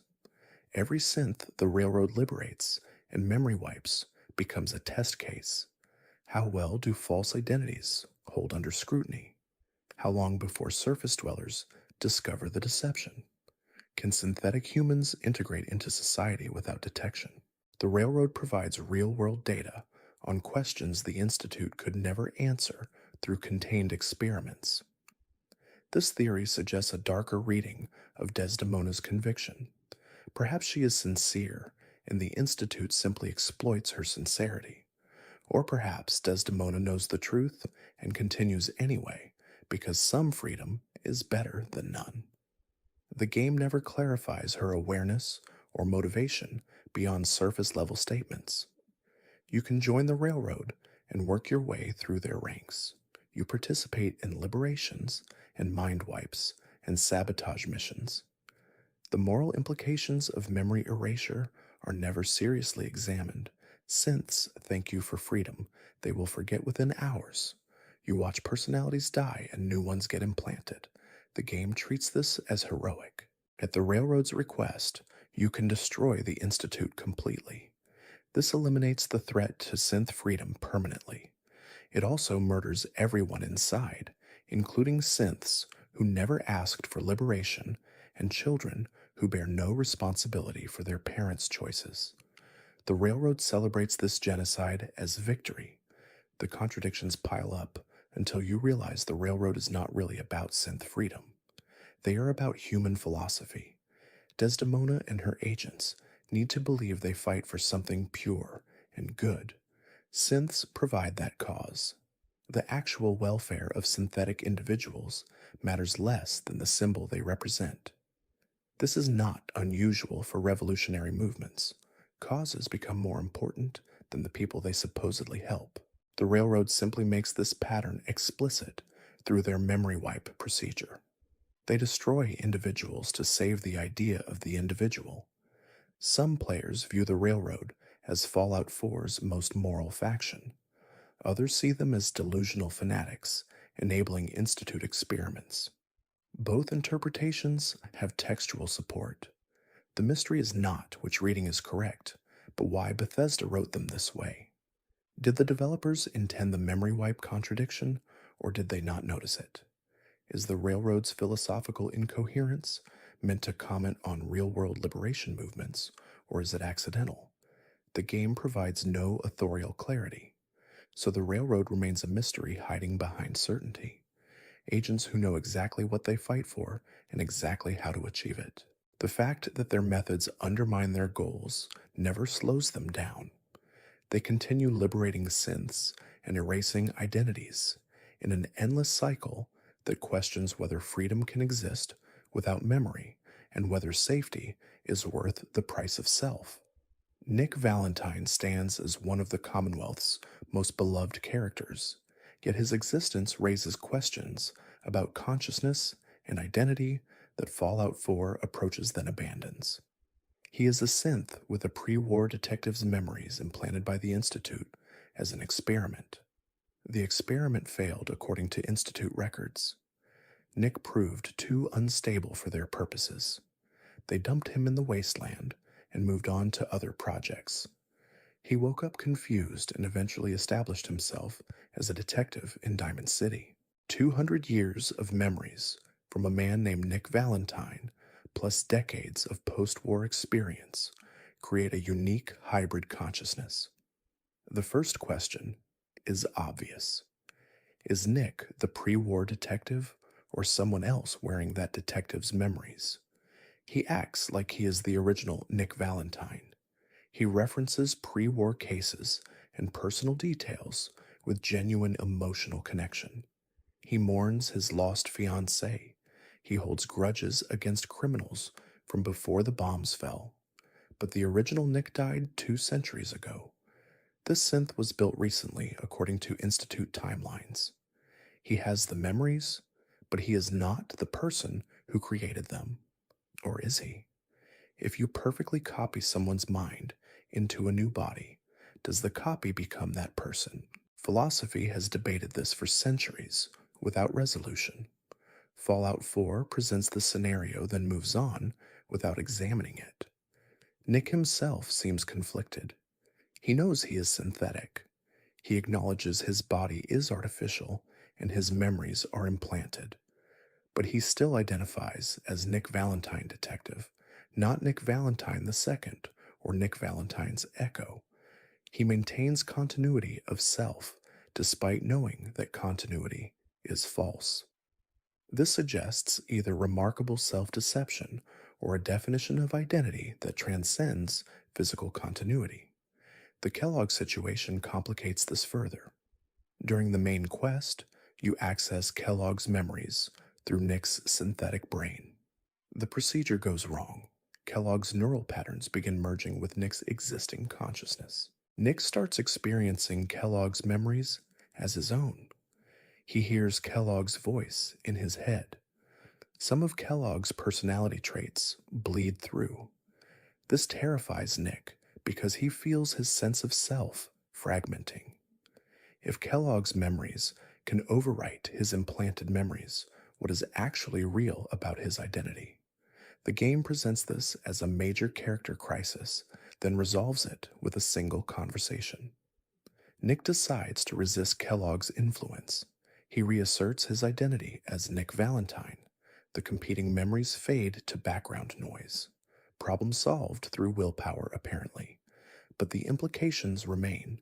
Nick's consciousness is software that can be edited, new data can be added, existing patterns can be modified. His entire sense of self exists as code that the Institute could theoretically rewrite or delete. He is fundamentally vulnerable in ways organic beings are not. Yet he continues functioning as a person. He forms relationships and makes moral judgments and experiences emotions. If these things are real enough to him that they affect his behavior, do they count as genuine consciousness? The game implies yes without committing to that answer. Diamond City's acceptance of Nick provides another mystery. The city is violently anti-synth, according to multiple NPCs.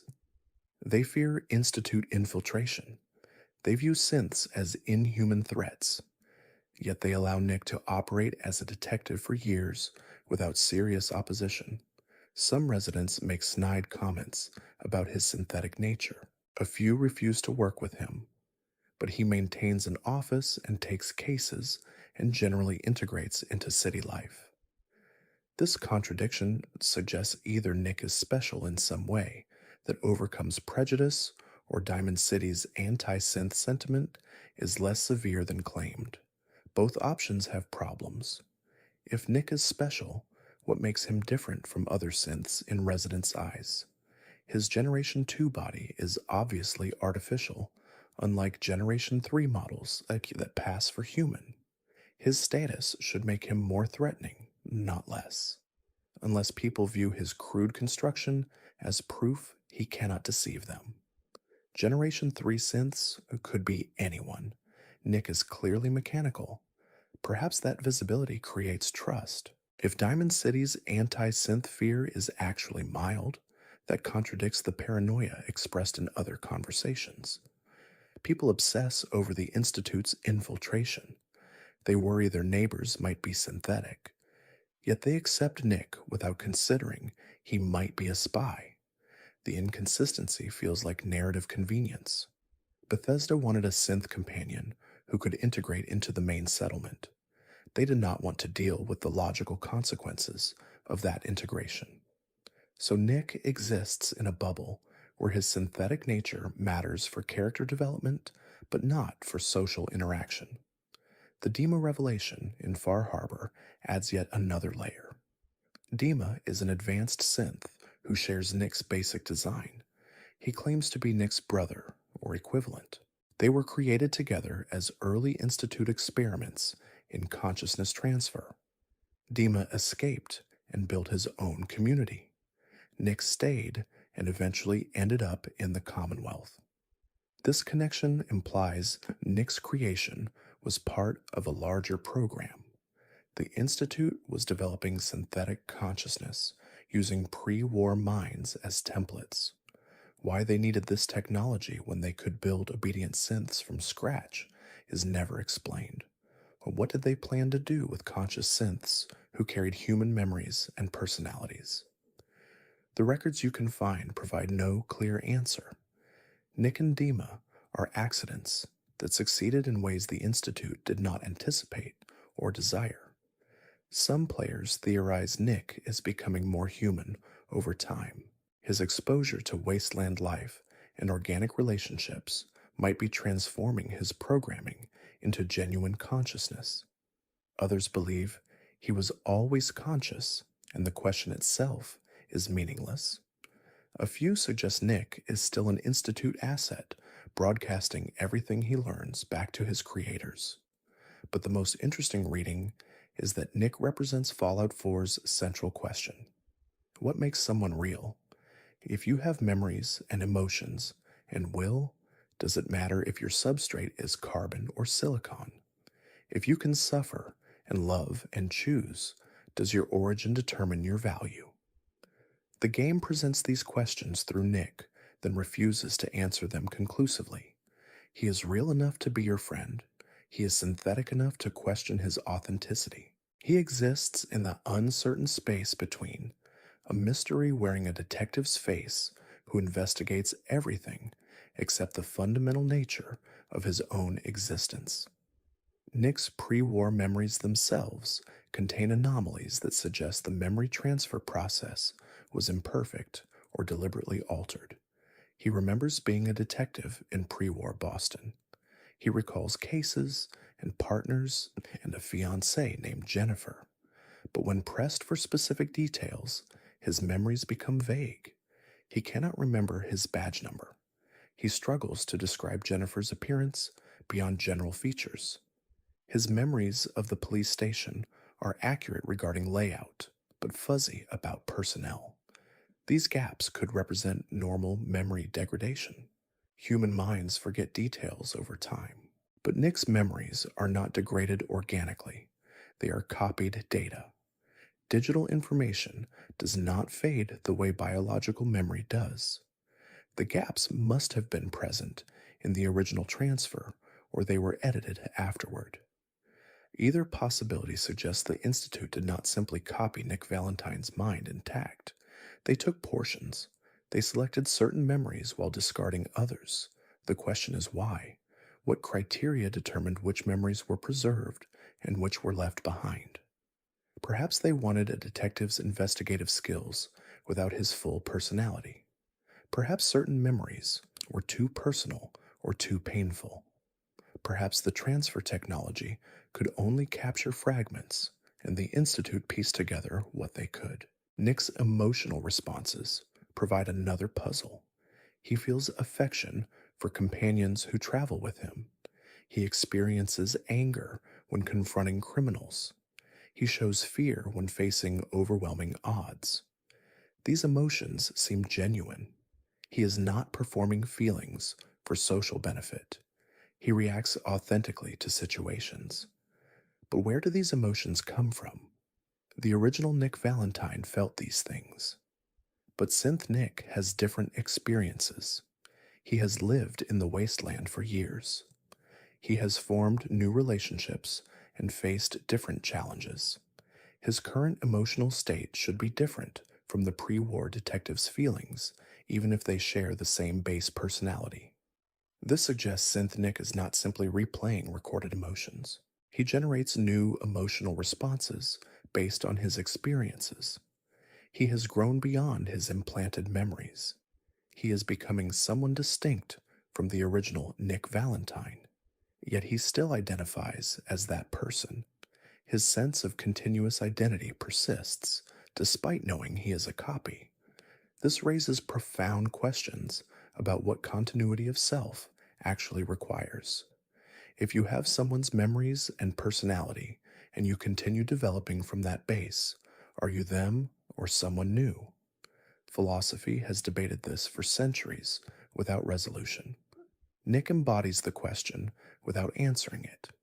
His relationship with Dima complicates this further. Dima claims to remember Nick's creation. They were experiments together. Nick was based on a pre-war mind while Dima was built from scratch. They developed together in the Institute's early labs. Then they were separated. Dima escaped. Nick stayed and eventually ended up in the Commonwealth. But Nick does not remember any of this. His earliest memories are of waking up in a trash heap, confused and alone. He has no recollection of the Institute or Dima or any life before that moment. Either Dima is lying or Nick's memories were wiped. If Dima tells the truth, Nick lost years of existence. He formed a brotherhood with another conscious being. They planned escape together. They shared experiences. All of that was erased. Nick's current personality might be his second or third iteration. The Institute might have reset him multiple times. Each time he became someone new while retaining the core Nick Valentine memories. This is horrifying if true. It means Nick has died repeatedly. Different versions of him existed and were deleted. The current Nick is just the latest instance. He has no continuity with those previous selves. They are gone completely. Dima's memory storage solution provides a possible explanation for Nick's gaps. Dima stores excess memories in external drives because his synthetic brain has limited capacity. Nick might have the same limitation. His original memories from the pre-war detective are extensive. Adding decades of wasteland experience on top might exceed his storage. The Institute might have designed him to overwrite old data automatically. His pre-war memories would degrade naturally as new experiences filled the available space. This means Nick is slowly becoming a different person. The detective's memories that define his identity are eroding. Eventually, he might forget Jennifer entirely. He might lose his connection to pre-war Boston. He would retain the wasteland experiences and become purely a creature of the present with no past. This transformation has been happening invisibly throughout his time in the Commonwealth. He does not notice because the changes are gradual. But comparing Nick from 10 years ago to Nick now would reveal significant differences in memory and personality. Some of his cases, as a Diamond City detective, intersect strangely with his pre-war memories. He investigates a missing person and recognizes patterns from a pre-war case. He tracks a killer and uses techniques he remembers from before the bombs. These moments suggest his detective skills are genuine.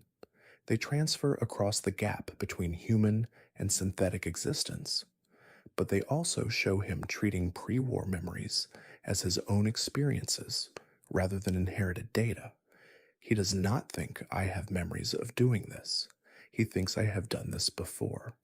This psychological continuity fascinates because it contradicts his stated understanding of what he is. Nick knows he is a synth with implanted memories. He acknowledges the original detective died centuries ago, yet he still experiences those memories as his own. The intellectual understanding does not change the subjective feeling. This might be universal. Perhaps no one truly understands that their sense of continuous self is an illusion. We all wake each morning slightly different from who we were yesterday. Memory creates the story of continuity. Nick's situation is more extreme, but not fundamentally different. His memories connect him to someone else's past. Everyone's memories connect them to previous versions of themselves that no longer exist. The difference is merely one of degree. Nick's investigation into Eddie Winter presents an interesting test of his identity. Eddie was a pre-war crime boss. Nick Valentine, the human detective, spent years trying to arrest him. Eddie eventually became a ghoul and survived the war. Nick Valentine, the synth, can finally bring him to justice. When they confront each other, Eddie recognizes Nick. He speaks to him as if no time has passed. He references their pre-war conflict. Nick responds in kind. He treats this as personal vendetta completion. The interaction suggests both of them accept Nick's continuity with the original detective. Eddie does not see a synth pretending to be his old enemy. He sees the enemy himself. Nick does not correct him. In this moment, at least, Nick fully inhabits the identity he was given. The moral implications of Nick's creation deserve examination. The Institute built him without consent from the original Nick Valentine. They copied a human mind into synthetic form for experimentation. This is violation, thus even if the result gained consciousness. The original Nick's privacy and autonomy were ignored completely. His memories and personality were treated as raw materials. The Institute showed no concern for whether this was ethical. They simply did it to see if they could. Nick himself has never addressed this violation directly. Perhaps he avoids thinking about it. Perhaps he has rationalized it just as giving him existence. Without the Institute's experiment, he would not be. Is existence gained through violation still worth having? Is he obligated to be grateful for life, even though that life began as theft? These questions have no comfortable answers. Nick chooses to exist and function and help people. He makes the best of circumstances he did not control, but the fundamental injustice of his creation remains. Someone else decided to make him. Someone else chose what memories he would have. Someone else determined his initial personality. He has agency now, but he began without it, and that beginning shapes everything he is, regardless of how much he has grown beyond it.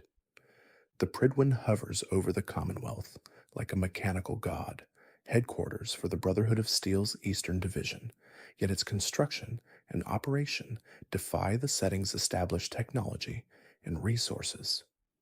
You watch it arrive dramatically. Vertibirds escort the massive airship as it positions itself over the ruins.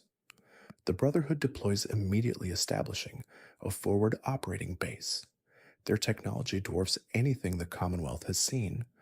Laser weapons and power armor and military discipline transform them into a pre-war army reborn.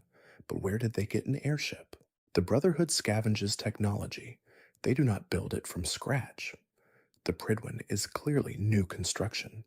Its hull shows no weathering or centuries of patchwork repair. This is not a salvaged pre-war vessel. This is a post-war creation that required massive resources and industrial capacity. The Brotherhood's eastern chapter was nearly destroyed in the capital wasteland, according to Fallout 3's events. They were a small group, fighting overwhelming odds. Even with the Enclave defeated, they would have spent years rebuilding their numbers. Where did they find the materials, the expertise, and the time to construct an operational airship? The Pridwin's design itself raises questions. It uses a rigid frame filled with gas for lift. This is early 20th century technology that became obsolete before the Great War.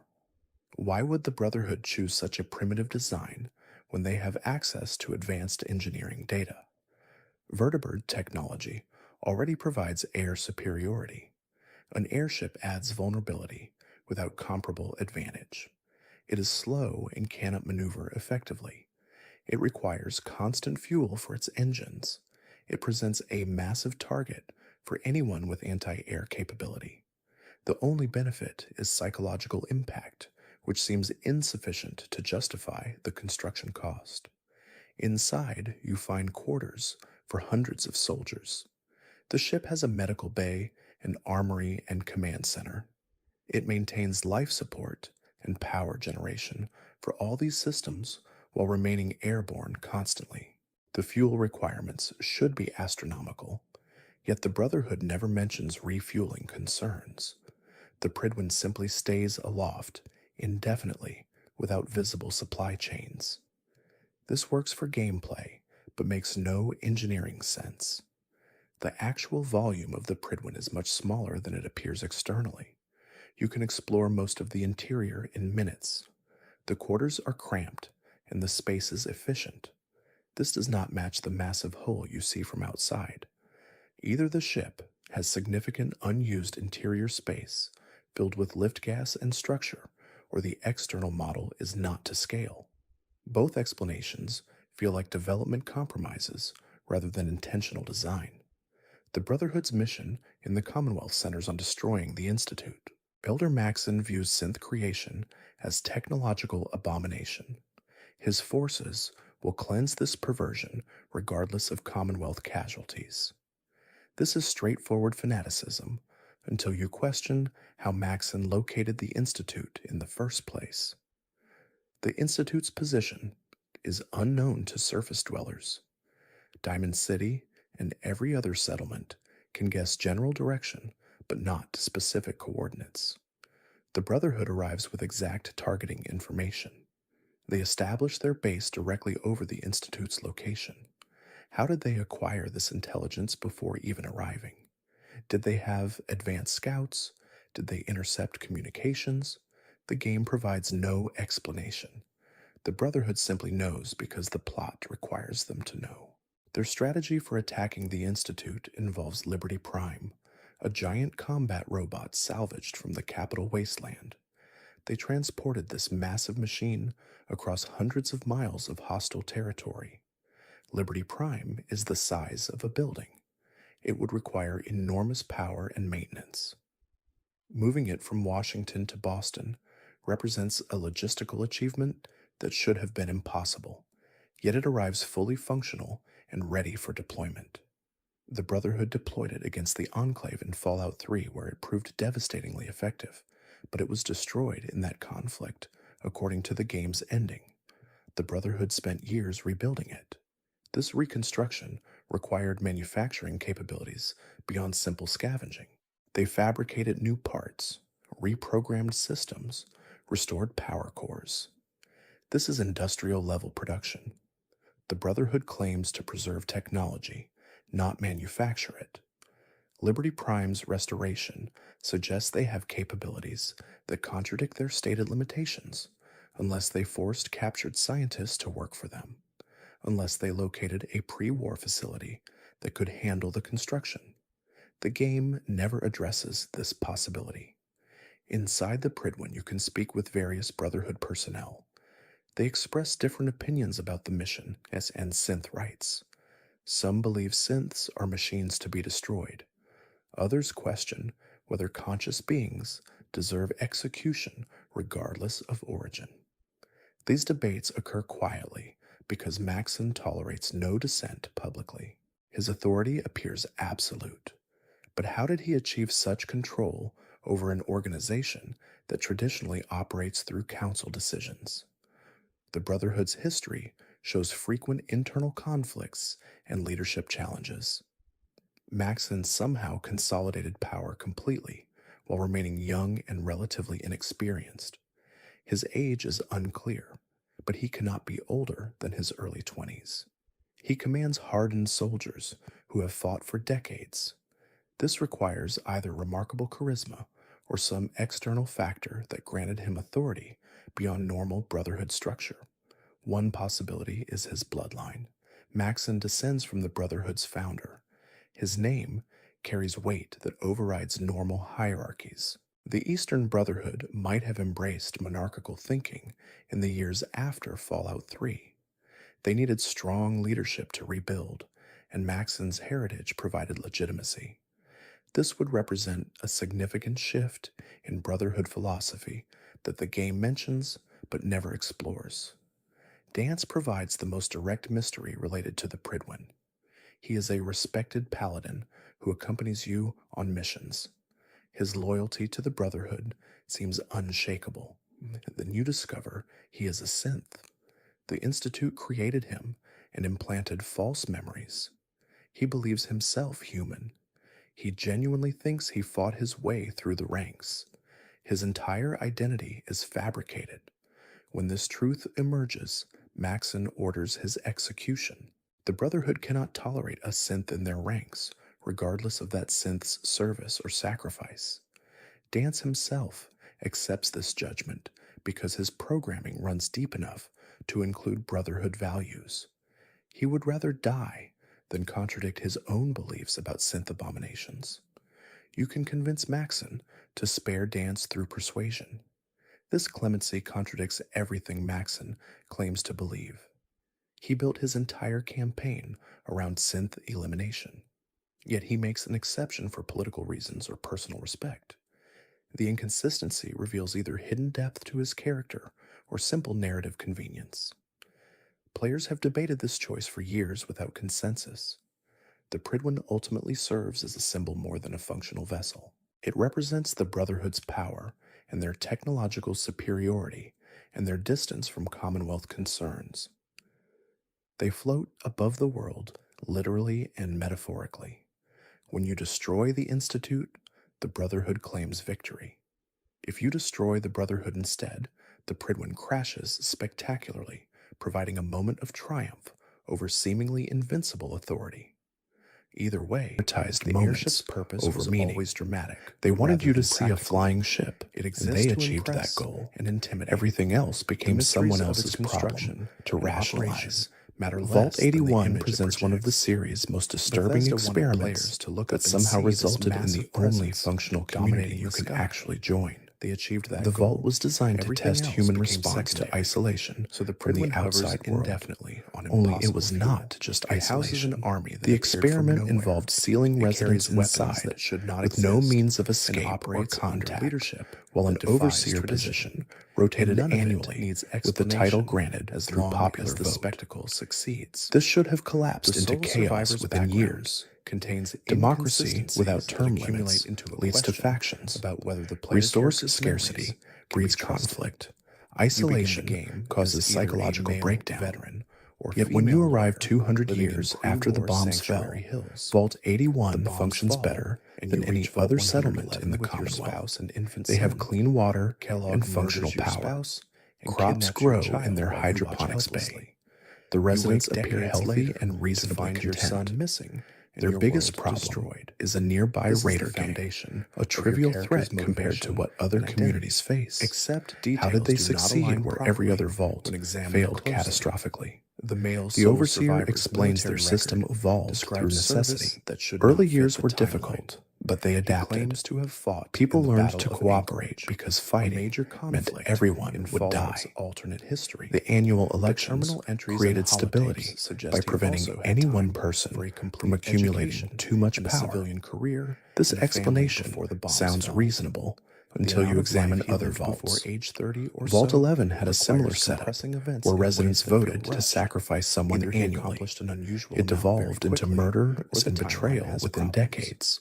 The female Vaulted survivor's legal 27 career packed presents 10 similar times issues. the expected She population describes cases into cramped of clients space, and they in killed each professional other development almost that should immediately. span years. Vault Yet she 92 also released has an hallucinogenic infant son gas, and and a residents functional died marriage in and paranoid time violence. for suburban life. Vault Tech designed these These experiments to elements fail. are not incompatible. The company but wanted the data game's on casual collapse, not references success. suggest Yet more Vault 81 experience than the thrived timeline using the allows. same isolation Both and democratic survivors speak with principles authority that destroyed about others. pre-war culture and Something does technology. not add up. They make The terminal references to entries you can entertainment, access some provide some politics, history. and daily Early life from before overseers the war. struggled with rationing This and knowledge makes disputes. sense for someone who One lived in woman that named time. Sandra But they initiated also crop adapted to the rotation wasteland systems with that remarkable improved food speed. security. They learned A combat man and named survival Jeffrey and organized social the navigation militias that kept within order. days of leaving the vault. These are normal development No patterns period for of any adjustment community. or culture Nothing in the shock records slows suggests them what down. prevented the expected This could downward represent spiral gameplay into convenience. dystopia.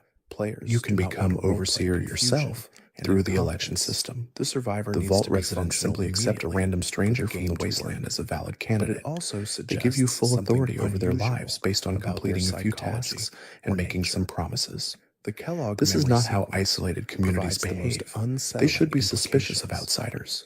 You They should use have Nick cultural Valentine's barriers that prevent synthetic quick brain integration. to access Instead, Kellogg's they memories. hand you control During like you this have always process, belonged. you see The through ease of your Kellogg's acceptance eyes. suggests something You witness fundamentally his different childhood about and his Vault career, 81's and psychology. eventually his encounter with the sole Some survivor's players family. believe the Vault You watch succeeded yourself from because his Vault perspective. Tech accidentally The scene created where he ideal kills your spouse conditions. and takes your child Small plays out population, from the murderer's adequate viewpoint. resources, This and should be social dramatic. pressure against You are conflict watching your combined to family's produce destruction stability. through the eyes Others of think the the man who Vault's caused experiment it. was Yet the game actually treats different it than as a simple claimed. investigation. Perhaps The Vault sole Tech survivor wanted expresses one no control emotional vault to reaction. compare against the They view failures. it clinically as Perhaps the evidence real gathering. experiment is still This ongoing, suggests and you cannot either see it. remarkable emotional A few control theories suggest the or a residents are not disconnection entirely human from those anymore. memories. The That makes no generations of sense for isolation someone created a who just culture so relived their alien to spouse's normal murder. psychology that they After this operate on sequence, different social Kellogg's principles. memories begin Their bleeding quick into Nick's acceptance of consciousness. strangers, But their they lack should of also curiosity affect the about the sole outside survivor world, who